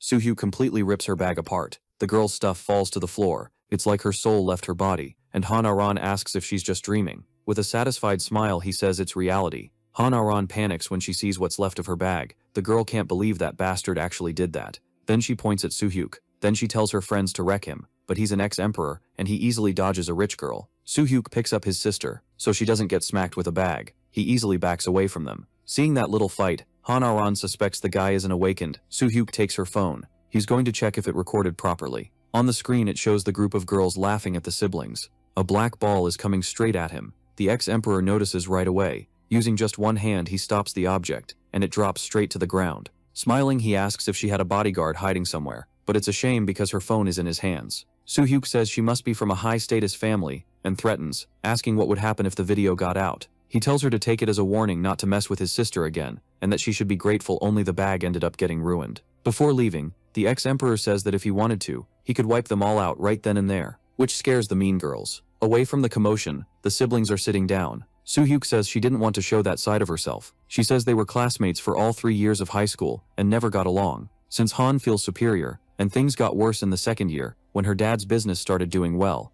Soo-Hyuk wants to know more, and his sister just says it must have been awful for the other girl. Smiling, Soo-Hyuk says she has an older brother too, a handsome awakened, and he does well at school. She asks why he reacted like that, since he told her she was pretty when she awakened, and the ex-emperor says it was a really emotional moment. Anyway, the girl doesn't care anymore, since it's just Han-Aran showing her inferiority complex because she hates that Soo-Hyuk looks even better. But Soo-Hyuk reveals there might be another reason too, which makes her brother curious. She says that around the end of second year, the guy Han liked rejected her and confessed to Soo-Hyuk said instead.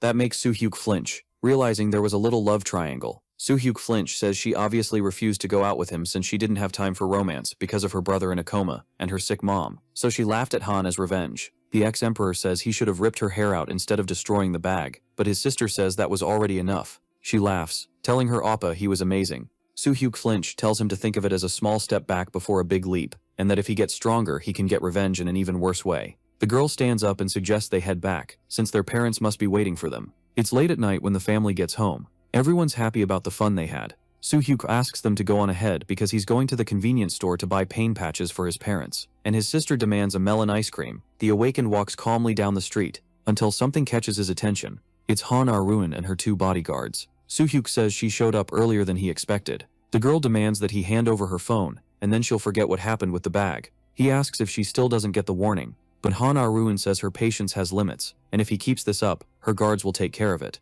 She also says the video won't just cause problems for her, since he, as an awakened, attacked her, which is illegal. Soo-hyuk says he didn't do anything, he only used force on a bag, but she hit his sister. Annoyed, Han Ah-ruin says he doesn't want to listen to her. Then she orders her guards to beat up Soo-hyuk and take his phone. The 2 of them rush him. Soo-hyuk just jokes that one of them threw the first punch. He says if they keep it up, he'll count it as self-defense. The awakened gets ready to counterattack, kicking the guard right in the leg. The man freezes right away. Soo-hyuk uses acupressure, since it's the easiest solution. He hits a few pressure points. The man screams as some of his fluid comes out. Then the other guard surprises him, saying it's a stance technique, and that he knows Soo-hyuk became awakened recently. He introduces himself as Kim Man-soo, saying he thought Soo-hyuk was just a regular fighter, and never expected him to use his black marble. Soo-hyuk laughs, calling him dramatic, using that tone like he's recognizing him. Irritated, the man asks if the ex-emperor really doesn't know who he is. Soo-hyuk asks if he's supposed to be impressed, and if that's some hillbilly name he's proud of. Kim Man-soo says he was a candidate for vice president of the Chunhee Guild.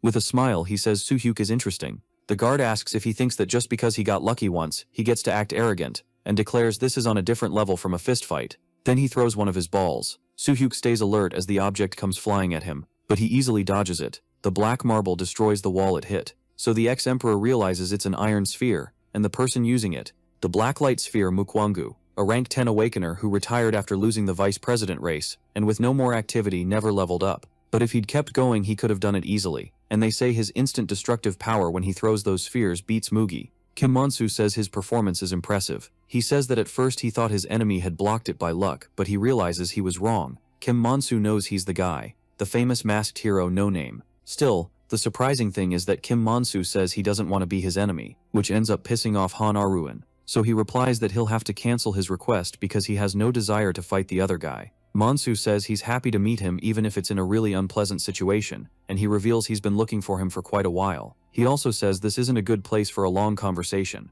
The man says he'll find him again soon, and hopes they can have a productive talk. But with no interest, Soo-hyuk tells him to keep dreaming, because realistically they're not friends. Man-soo asks him not to cut him off so coldly. The ex-emperor keeps saying he's not interested, and asks if he hasn't heard about his reputation. Man-soo says he's heard a lot of things, including about the fight with the Amugi Guild. The man's attitude still makes the ex-emperor suspicious, so the bodyguard says not to be so sensitive, because he has his sources. He says that anyway he thought he was dealing with some problem, but he ended up catching a big fish. Back to Han Ah-ruin. She wonders what she should do, since in the end the fight turned into a friends meetup. Her first move is to run, but Soo-hyuk is faster and surprises her by asking where she's going. Again he says that if he wanted to get rid of her, it would be easy, which makes the girl even more terrified. He hits her right where it hurts. Han Ah-ruin falls to the ground holding her own throat. Soo-hyuk explains that he blocked her pressure point, so she can't speak. The girl makes a gesture, and he tries to guess if she's begging for mercy. In no rush to end things, the ex-emperor says he could make her suffer for as long as he wanted,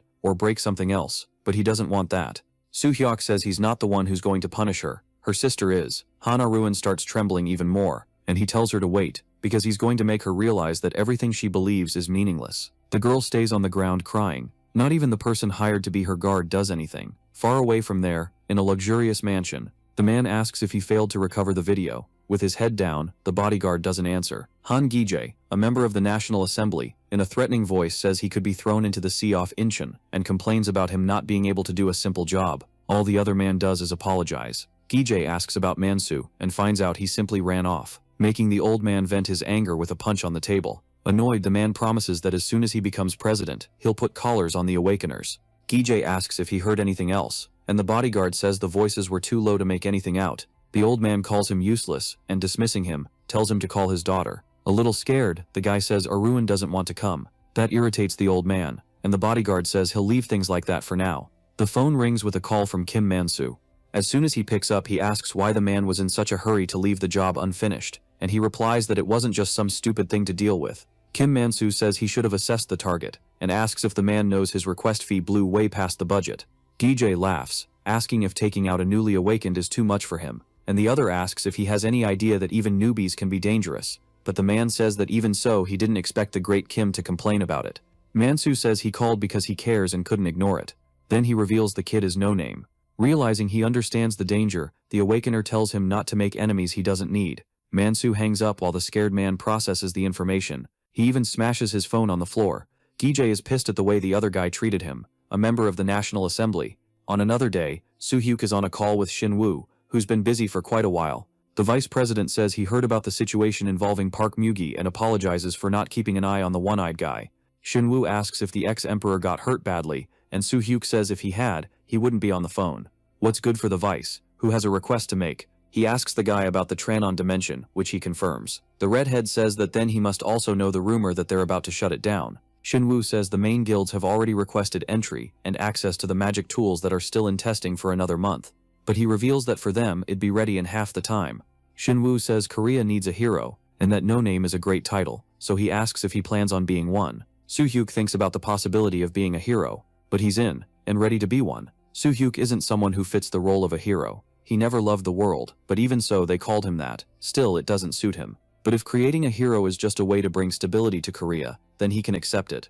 After all, this is for his family. There are only 15 days left until the Trana dimension opens. Until then, he needs to get even stronger. Martial arts need 3 main elements: mind, skill, and body. Like a warrior at his peak, he mastered the last 2. But for Soo-hyuk, what's left is the mind, his inner energy, and nothing takes more time than cultivating that. The minimum requirement to reach the transcendent level is 60 years of energy, and building it up the normal way takes 5 more years. Soo-hyuk wonders how he can wait 5 years unless he had something big, like the Shaolin elixir. Thinking about the item gave him an idea. He believes it could work. Soo-hyuk goes to the station. It's been a long time since he's been there. This building is known as Cosmo Sales, a market that sells products from other dimensions besides Earth. Finding the great elixir from Earth is almost impossible, but if it's from another dimension, that's a different story. Mana potions can quickly restore part of a person's energy, so he can guarantee at least 30 years of inner energy. Soo-hyuk walks through the building. The first floor is still as shocking as ever. He recently bought a quad bike there, and its high price is because it was built by dwarves. Soo-hyuk takes the escalator to the 3rd floor.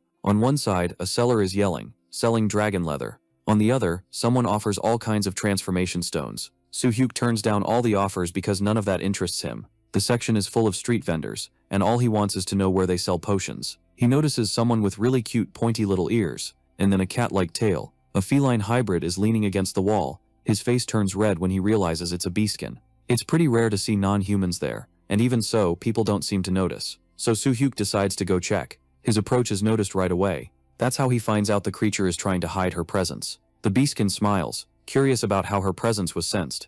Soo-hyuk finds out it's a stealth skill. The kitty calls to him and says what he's looking for is right there. That leaves the ex-emperor surprised, since he didn't say anything, and he wants to understand how she knows what he wants. The beaskin takes out the mana potion, leaving Soo-hyuk pretty shocked. She says that among her people she has the best eyesight, being a shaman, and says it's even stranger that the boy found her first. Still impressed, Soo-hyuk asks the price of the item. The cat says it costs 300 million won. He yells that that's way too expensive. The beaskin says it's a premium product she made personally, guaranteeing its effectiveness. After all, she hardly ever makes them. She wishes him luck since this is the last one. Soo-hyuk asks if her vision allows mind reading, and she says she doesn't try to do that, but she can understand him, and that for some reason she can tell his place is higher than it looks. So the ex-emperor realizes that maybe she can see even his past life, and as far as he knows, only black oracles can do that. In the end, Soo-hyuk agrees to pay the 300 million and trust her. The beaskin says he's really cute and that his voice is shaking. That makes the ex-emperor even redder. He says that has nothing to do with it, but that this feels weird.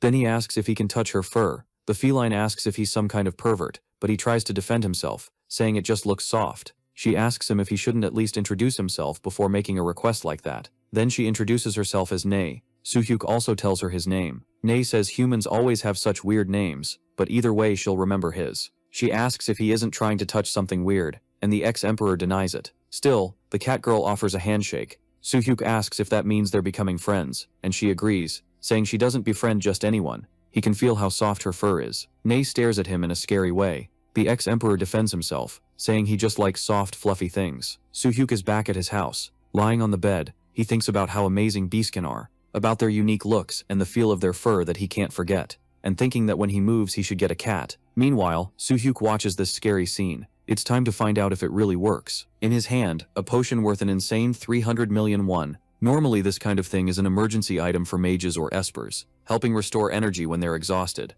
It's expensive for a one-time use, but nothing's better for boosting internal energy. Soo-hyuk hopes everything goes well. After drinking the potion, he quickly feels the energy flowing through his body. The elixir is the real deal, nothing like those cheap fake knockoffs. Soo-hyuk hopes to absorb it all without wasting a single drop. His skills level up with the martial arts upgrade. He can evolve to an even higher grade. Purification hits 100%, and his internal energy doubles. The Heaven and Earth unification technique has amazing synergy with a purified body. As for bone renewal, it's in progress at 1-2. If Soo-hyuk builds up 3 more years of internal energy, he'll soon reach his goal of transcendent rank. The martial god is at level 38. Reaching 100% purification unlocked new possibilities. A body with perfect energy flow is something everyone who uses martial arts dreams of. On the Huan continent, reaching this level on its own was enough to be considered a superhuman. He couldn't even do it. Soo-hyuk wants to know the second requirement to complete bone renewal. He's shocked by what it demands. Strength, endurance, and agility all have to go over 200. To reach that through leveling, he'd need to be at least level 180. Soo-hyuk knows that focusing on that will take forever, but at least he has training.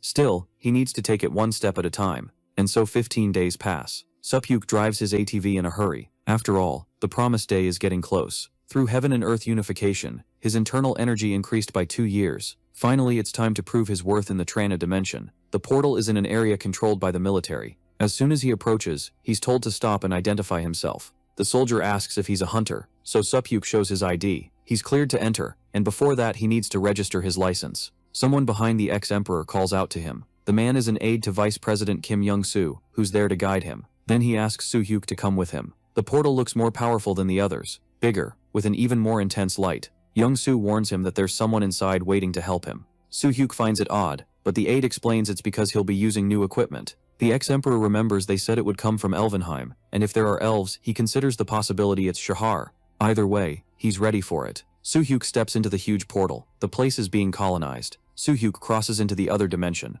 Finally seeing what the place is like, he soon notices the atmosphere here is different. Soo-hyuk remembers his assistant is waiting for him on the 3rd floor of the inn. Looking at the people around him, he wonders if all the awakeners went out hunting. Either way, he drives his ATV. He arrives at what he believes is his assistant's inn. After parking, he goes inside. And that's when he finds out why everything felt empty, since a lot of people are in there. Someone calls out to him, asking if he came alone. The man explains the 1st floor is packed, and reminds him the 2nd is too, even though it's more expensive. Soo-hyuk just says he wants to go to the 3rd, leaving the man startled, as he explains that besides requiring a reservation, it's more expensive. He says the place has private rooms with magical soundproofing, mainly used by VIPs and important figures. The attendant says reservations are mandatory, and he'd have to check the schedule, so Soo-hyuk explains he has company. That leaves the guy impressed, and he says Soo-hyuk should have said that earlier, so he asks Soo-hyuk to follow him, and asks his name.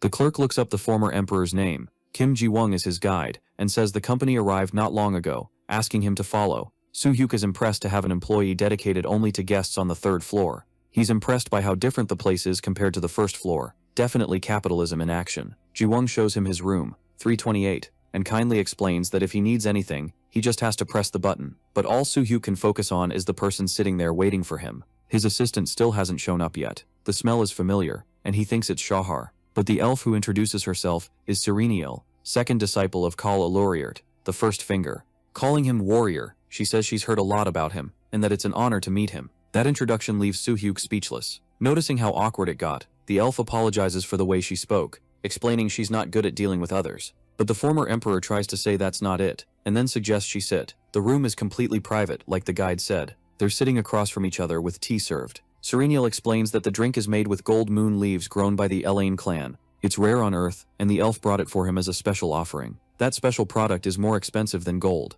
That really makes Soo-hyuk feel like a big deal. After tasting it, he says they should get straight to the point. The elf agrees, dropping the formalities. Soo-hyuk asks if she has a magic tool that detects cosmo energy, something he heard about. Sereniel searches for something in her clothes. She shows him the artifact, explaining that even though it's a test model, it works well with rank 7 portals and below. The elf says they call it Under the Shadow of the World Tree, but since humans found it first, he can just call it Shadow. Despite the level limit, she says that problem will be solved soon. After all the explanation, Soo-hyuk asks her to activate it, because even if it's an island, finding it won't be easy. Serenial then activates the scanner. The elf says a few words in a different language while keeping her hands over the item. She's really focused on it. With more words, the energy gets stronger, its rays spread out to other areas. Something really surprises the former emperor. He looks at the map of the continent of Trana that forms in front of him. Soo-hyuk can see a mountain highlighted, but he doesn't know the area's geography, so he can't figure out the exact location. Suddenly, something catches his attention. The elf seems off, and he asks if she's okay. Serenial answers that she's fine,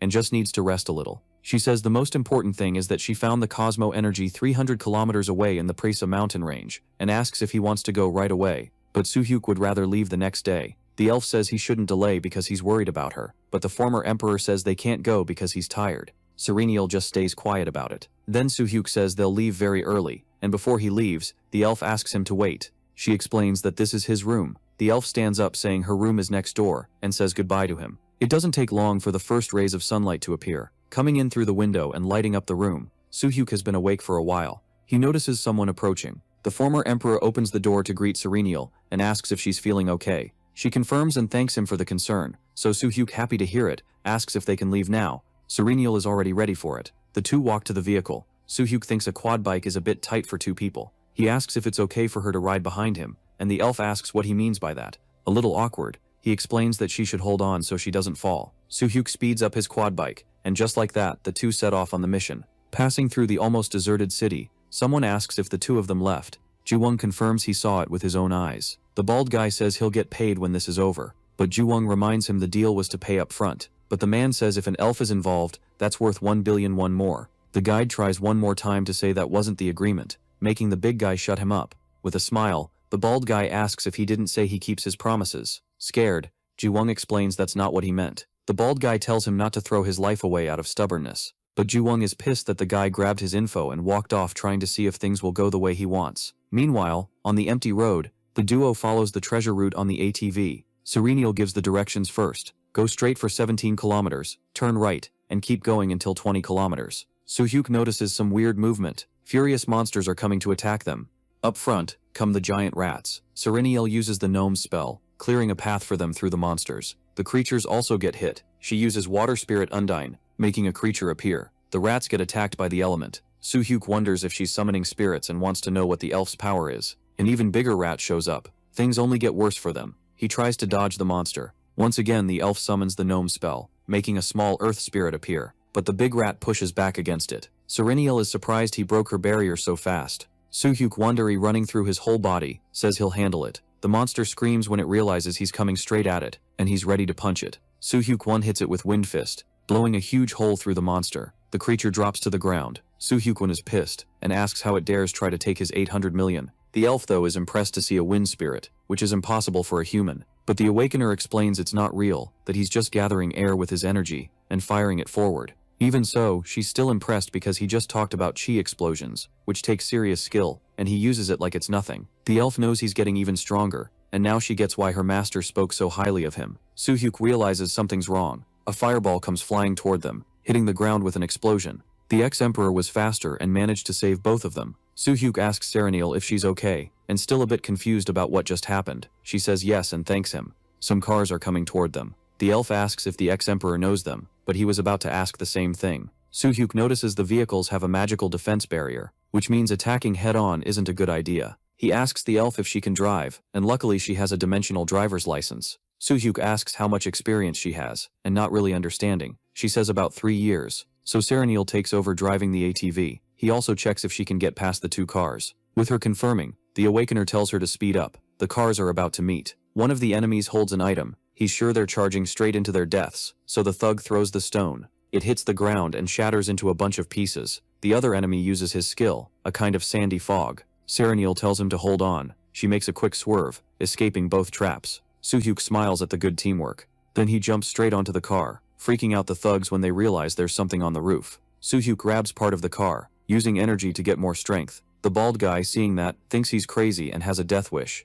Soo-hyuk keeps straining to rip the roof off, but the bald guy says he's an idiot for trying to break it since it's reinforced steel forged by dwarves. With all his effort, Soo-hyuk manages to do it, leaving his enemy shocked. Then he tells the thugs to attack the ex-emperor. One of them volunteers to handle it, firing a fireball at Soo-hyuk, and the ex-emperor uses the roof as a shield, the material holding up against the heat of the fireballs. When the attack ends, he tosses the item aside. Soo-hyuk grabs one of the passengers in the car, making the bald guy freak out at him. But that's not the only thing he has to worry about. They're heading straight for a huge stone barrier. Then the car crashes. Serenial gives a small smile at the job well done. The bald guy is terrified they really lost that easily, but he's not going to let that happen. The big guy then jumps out of the car. When he lands, his feet are like rocks. With his transformation, he promises to finish off the skinny bastard. His size is terrifyingly huge. Soo-hyuk smiles. After all, it's been a while since his last fight with a transformer. The stone giant charges at him. Soo-hyuk dodges so he doesn't get crushed, staying well away from that creature. The former emperor notices his body feels way too stiff. Serenial is back because she knows the stone man is stronger than he looks. Soo-hyuk thinks the enemy is rank 10, realizing it'd be reckless to face him head-on. Suddenly, he notices something terrifying. The stone man simply vanished. They look back, sensing something coming up from underground. Then, the big guy catches them off guard with a sneak attack. The two of them jump before getting crushed, but his 800 million won quad bike wasn't so lucky. It saved his life with that jump. Even so, he's really pissed because his whole fortune got wrecked, so he asks the elf to step back for a moment. Soo-hyuk intends to turn him back into a human, then he jumps, moving way too fast straight at the stone man. Soo-hyuk throws a kick, but he ends up hitting air. The stone man isn't there anymore. He was too fast for Soo-hyuk to even notice. Then the enemy comes up from underground, trying another surprise attack, but the former emperor manages to block in time. Soo-hyuk has no idea when he got behind him. At least he knows the enemy is digging through the ground like a mole to attack. Soo-hyuk thinks he can use a double skill just like Park Mugi. While attacking the big guy, he taunts him, saying he dodges like a rat. The former emperor stops a few meters from him. Soo-hyuk needs to break through that tough skin first, and there's only one way. He goes for a direct attack. The former emperor figures if the outside is too hard, he has to destroy the inside, using his internal destruction technique for that. But the big guy surprises him and asks if he really thought he was the only one who knows how to take something apart from the inside. Soo-hyuk gets put in a bad spot. Then the stone man attacks. Worried by what she's seeing, Serenial screams for the warrior. With an evil grin, the stone man says it's her turn. He says he'd love to take her away somewhere for some alone time, but he's not a patient man. The elf is determined to bring this monster down and save the warrior, and there's only one way to do it. Serenial is going to ask the spirits for help. The stone man tells her not to worry, because he'll send her straight to her friend. He attacks the elf. Dust rises up, making a curtain. Nothing happened to Serenial from the attack. Little by little, she starts to understand what happened. In front of her is Soo-hyuk, holding back the blow. The stone man looks pretty shocked, and Soo-hyuk doesn't miss the chance to taunt him, asking if he's ever heard of this. That softness beats hardness, and a flexible approach can defeat brute force. Soo-hyuk figures he got careless earlier, because he never imagined a weird octopus like him would be that strong. The former emperor also says that judging by his strength he's rank 12, which makes the enemy mad. Then the stone man tries to attack him, but for some reason it doesn't work. He can't even move, and Soo-hyuk says if he'd fought him at least 2 weeks ago, it probably would have been different, but this time it's different. Soo-hyuk asks if he knows that every space in the world has lines, and that they aren't infinite. He says they bend, break, then reconnect, and asks if he knows what the space between those lines is called. Then Soo-hyuk answers that they're called fractures. Then the former emperor touches a spot. He says even the toughest rock, standing firm for more than 1,000 years, will break if the fractures are weak, and then the stone man starts to crack. So Soo-hyuk promises his days as an awakened end right there. The crack keeps getting bigger. Then the man falls to the ground. He can't believe what's happening to his body. Terrified, he wonders if his power is really leaving forever. The ex-stone man begs for it to be returned. And with that, the rage of Li Wu-jin and his gang came to an end. With their abilities removed, they're nothing, just pathetic, useless criminals. There's a mark on the bald guy's arm. Through the interrogation, they learned something else. They were members of Magnus, a famous international crime guild. Most of them weren't even registered with the Awakened Association. That's because Magnus has secretly been creating awakened individuals, or even stealing them from the association and wiping their records. Soo-hyuk knows that kind of operation would be impossible without an insider, so he needs to talk to Shen-woo about it. The criminals are put into the car one by one. Soo-hyuk thinks they'll have a rough time over the next few days, but he doesn't care. He wonders if this kind of thing makes Serenial uncomfortable. The elf just asks them to leave. Soo-hyuk asks if it's to the trapped mountain, and she confirms, saying they still need to find the Cosmo energy. He agrees, but there's still the problem in the back of the car. With a deadly look, Serenial says a group of criminals like this deserves to suffer, leaving them pretty terrified. Relieved, Serenial says he'll move forward as planned. So they head out on the mission together with the gang, heading to the mountain in search of the Cosmo energy. Back at the inn, the first floor is packed as always. Then someone walks in. Andreev and his goons draw everyone's attention. He says the rumor is true that the person he's looking for is in this dimension, and asks how he can track him down. People are scared after all. One of the Universal 8 is there. Andreev smiles and tells them to relax. He and his goons go up the stairs, heading to the most luxurious floor. Suddenly someone calls out to him. It's Jaewong, saying he has something very important to tell him. Andreev looks at him and says humans are really fascinating, and that emotions alone can replace control and make people act. The guide is confused by what he said. Then the blonde says it was nothing, and he just wants to know what he has to tell him. Jaewong reveals that the man he's looking for left earlier with an elf, and that the Magnus Guild went after them. He also praises the elf's beauty, and tells Lord Vladimir that he'd like her too. Andreev grows thoughtful at his words, which makes Jaewong think he'll accept it. Plus the guide is feeling like the day is amazing, because he never imagined he'd talk to someone from the Universal 8. Then Andreev's answer comes like a knife. The blonde just laments that he almost got his white suit dirty. He was only curious how far Jaewong's greed would go, but in the end he's just a piece of trash tied up with Magnus. Andreev demands that someone clean up the mess immediately. Meanwhile, at the peak of Blackfang, it had been a full week of searching for the Cosmo Energy. Soo-hyuk defeated several monsters to get there, but still no sign. Until he notices something wrong with the water drop. He looks up and sees something terrifying. On the ceiling is a huge bat. The creature notices their presence. It flies toward the two of them. Then it lets out a supersonic scream. Serenial is affected by the sound, but everything gets better when Soo-hyuk puts his hands over her ears. He asks the elf to stay still, explaining that the barrier will block soundwave attacks for a while. The giant bat gets furious and attacks. Serenial realizes Cosmo Energy is coming off the monster. Soo-hyuk knows this is the boss, and wonders if that thing was called a flame bat. He knows a fist wind strike won't be enough. In that case, there's still something he can do. The Awakener fires at the bat, using fist wind barrage. It's like several circles of light, but the boss counterattacks with a flaming scream. Soo-hyuk dodges before he gets turned into a skewer. That's when he realizes the bat is powering up, so he'll have to go beyond the limit. Soo-hyuk runs toward the monster, ready to use fist wind barrage. The bat screams as it attacks. Then Soo-hyuk strikes it, hurting the creature with his power. Serenial watches the fight. Impressed, the giant bat falls at his feet.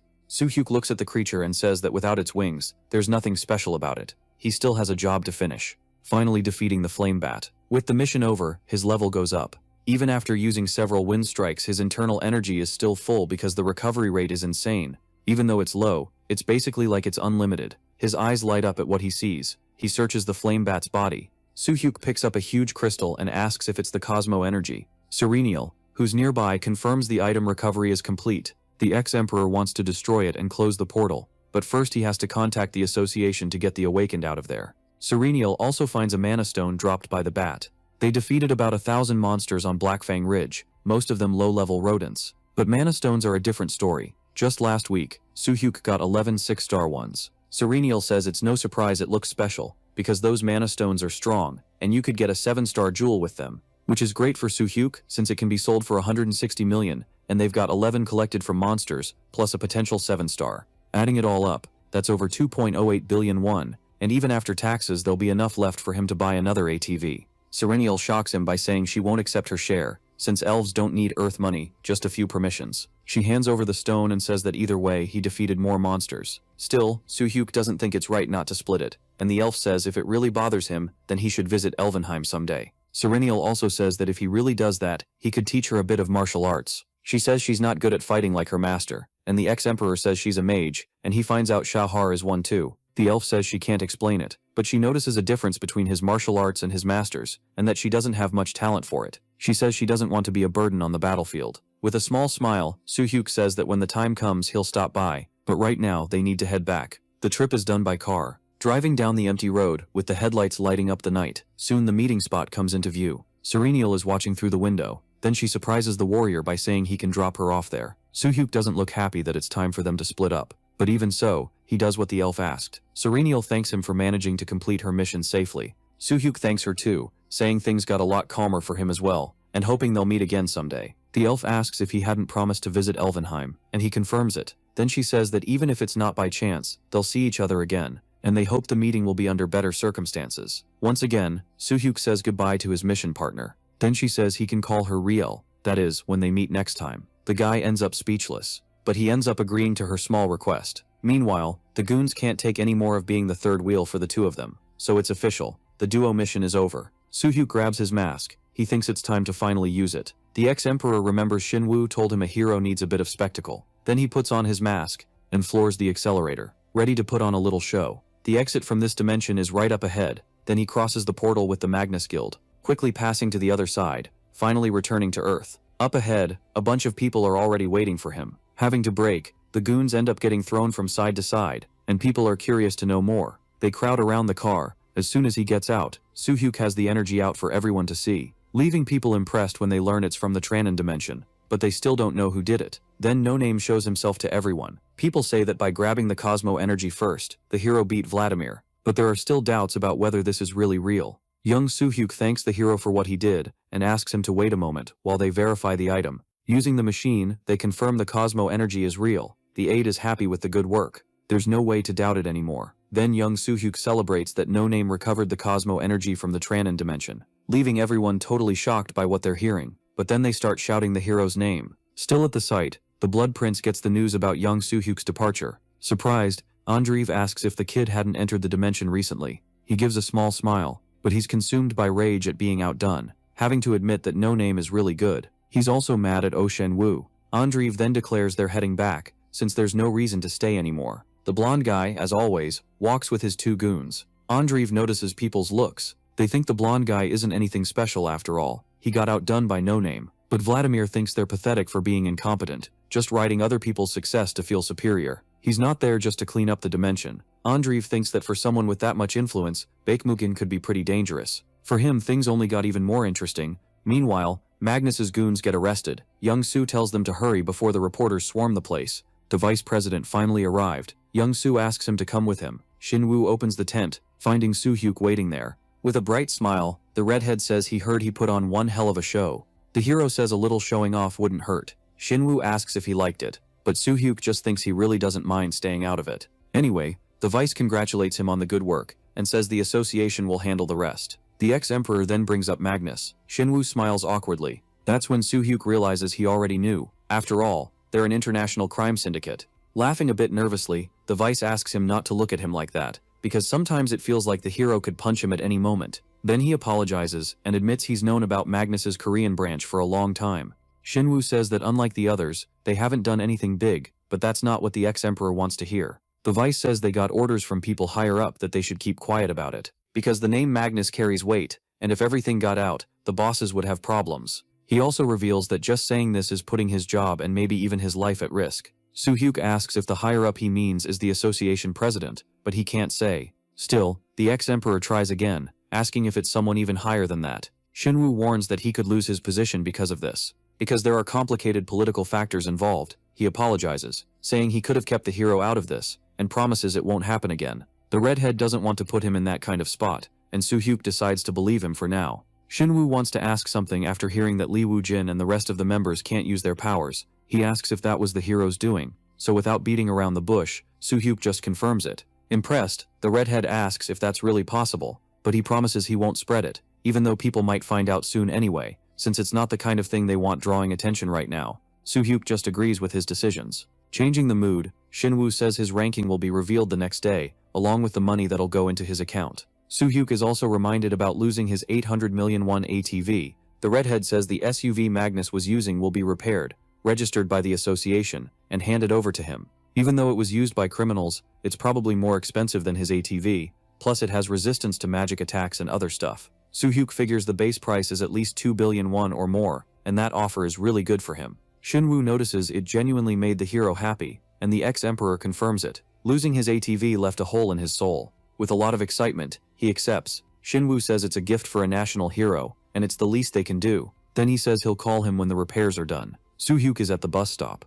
Soo-hyuk what he needs shows up. It had been a while since he'd ridden one. Even though he lost an ATV in the Tranan dimension, he can't say he feels bad about it. The results were so good he feels like he's walking on air. While his parents are surprised he got back from the trip early, his sister only has eyes for the food. Nights like this remind Soo-hyuk that happiness isn't that far away. Finally, the next day arrives. Light fills the room through the window. Soo-hyuk is woken up by the sound of his phone. He wonders who would message him this early. Then he finds out it's a deposit notification in his account. The guy yells when he sees he received 1.6 billion won. Soo-hyuk shouts, "Long live Korea," way too happy about what he just saw. He really didn't expect this. On top of that, the association covered the car expenses, and now he'll finally have time to use it with his family. This is all he needs. But in the middle of celebrating, Soo-hyuk notices he has a message. It's Shin Woo saying the rank up process is complete. Soo-hyuk quickly replies that he's on his way. Right now he's rank 8 and waiting for a 2-level bump. Almost getting to gold. The Awakener stretches out ready for the dial. Meanwhile, Shin Woo gives an interview saying, no name entered the Tranon dimension alone. Thanks to that mission, his name is all over the media. People won't stop talking about it, even making a fan club for the hero, and he wonders if that's what Shin Woo wants. Soo-hyuk arrives at the association building. The redhead hands him a ring. He says only 5 people in Korea have used the item. Soo-hyuk has heard about it, but seeing it in person is pretty impressive. Shin Woo says the ring is made of mithril, and that even though it's smaller than the bracelet, it's more complex and advanced. He adds that they only give the item to rank 12 or higher, and Soo-hyuk wants to understand why he was given it. Then the redhead congratulates him for being rank 13, which only Bak Muchok reached, and he's officially recognized as the number 7 awakened. Hearing that leaves Soo-hyuk completely shocked. Something never seen in history, and Shin Woo believes he can still level up even more. Being in the top 10 guarantees privileges, being treated as a national asset, with equivalent treatment and benefits. The association will also provide a personal secretary, a driver, and a luxury sedan. Soo-hyuk doesn't need the car, so he thinks about giving it to his dad. On top of that, there are lower interest rates on loans and government housing support for under 500 million won. But what makes his heart race is that there's no way he's handing all his money over in taxes. Shin Woo says he's looking forward to working with him, and Soo-hyuk feels the same way. You can hear his sister's voice outside. Soo-hyuk is surprised he jumped from rank 7 straight to 12. The ex-emperor confirms it's true, and she's impressed with her brother. She asks what she should do because she wants to brag about him, and Soo-hyuk tells her she can do whatever she wants. But he wants her to tell their parents first. Soo-hyuk asks if she can be the one to tell them, which makes her brother think. Soo-hyuk tells her not to, because it'll shock the old folks. The girl asks if it isn't time to tell their parents already. She suggests telling their mom right then, since it'll be easier than with their dad. Soo-hyuk thinks it's a good idea. Either way, he'd been waiting for the right moment. He reached gold rank, so he knows it's fair to tell their parents, even though he's nervous, and he follows his sister's advice that it'll be easier with their mom. Meditating, his inner energy reached 1 gapja, and without rushing, he'll tell them when the time is right. He unlocked the trait, compound interest increase of inner energy from the heaven and earth fusion art. Normally this technique's absorption efficiency is below average, but thanks to constant training, he surpassed the others.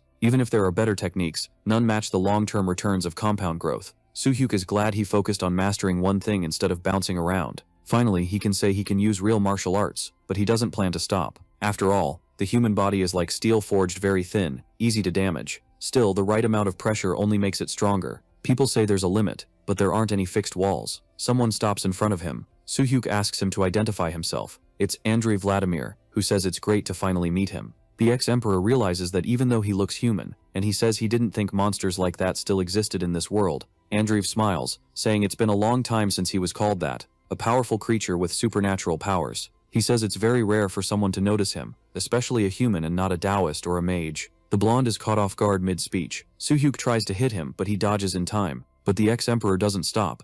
Andreev is surprised he noticed, since he always casts a mental spell first. He asks the ex-emperor to calm down, but Soo-hyuk says he hasn't even started yet, and says for someone from Universal 8 complaining doesn't fit. Andreev is surprised he knows about him. The ex-emperor doesn't have time for conversation. He grabs the blonde by the shirt using the muscle technique. Then he slams him hard into the ground. Andreev spits red liquid from the impact of the blow. He's impressed by what's happening. This has become impressive to him. The Prince of Darkness only meant to mess with him, but Soo-hyuk genuinely pissed him off. Andreev traps him inside a magic circle. A red mist rises up toward the former emperor. Now it's his turn to want to understand what's going on. The blonde guy warns that no matter how wild he is, he won't be able to block this. Soo-hyuk feels his body getting filled with this strange energy. Something is happening to him. His karma and core spiritual level are way higher than his targets, so everything balances out. Mental resistance skill activated. The system is resisting the opponent's spell. Rising to rank B. Soo-hyuk's energy wraps around his whole body. In the system window it shows he completely resisted the opponent's magic. Andreev can't believe what just happened. Soo-hyuk then punches him, slamming the monster to the ground. Andreev is shocked that a human managed to resist his mental magic. Soo-hyuk is ready to shut him up, but the Prince of Darkness uses a defense. Even so, he's impressed a human made him spill his vital fluid. That makes him really angry. The villain then gets up, with his evil energy around his body. Now he's going to show his true power. He charges straight at the former emperor, but Soo-hyuk just gives a confident smile. Andreev's attacks get blocked, leaving the Prince of Darkness impressed. Soo-hyuk shines even brighter. Going on the offensive, he asks the opponent if he's done yet, because now it's his turn to hit back. Everything goes dark for Andreev. Little by little, he can see Soo-hyuk. The former emperor says he finally woke up. Soo-hyuk taunts him, saying it's pathetic to go down from just that, and asks if that's what Universal 8 values. Andreev says he can't believe he's hearing that from a mere human. Then the former emperor, judging by his powers, asks if he's some kind of vampire. The blonde guy just smiles without answering. Andreev looks around, realizing they're in some kind of parking lot, and Soo-hyuk confirms there wasn't anywhere else to throw him. Still, the vampire says he ended up in a sad state. He looks at himself in the mirror, and complains, saying he never thought he'd get beaten up in such a small country. Andreev is curious to know what he is, but Soo-hyuk reminds him the vampire asked first. The blonde guy asks if it isn't pretty obvious just by looking. Soo-hyuk says the world went to hell, if a leech like him is the world's last hope. Andreev says his words were harsh. After all, he really likes humans. But the former emperor thinks it's weird coming from someone who drinks vital fluid like a mosquito. The vampire says at least he doesn't eat people. Soo-hyuk says even so he still leaves people dried out. Andreev says even though he's a vampire, Soo-hyuk is the one scaring him. The former emperor says he doesn't look scared.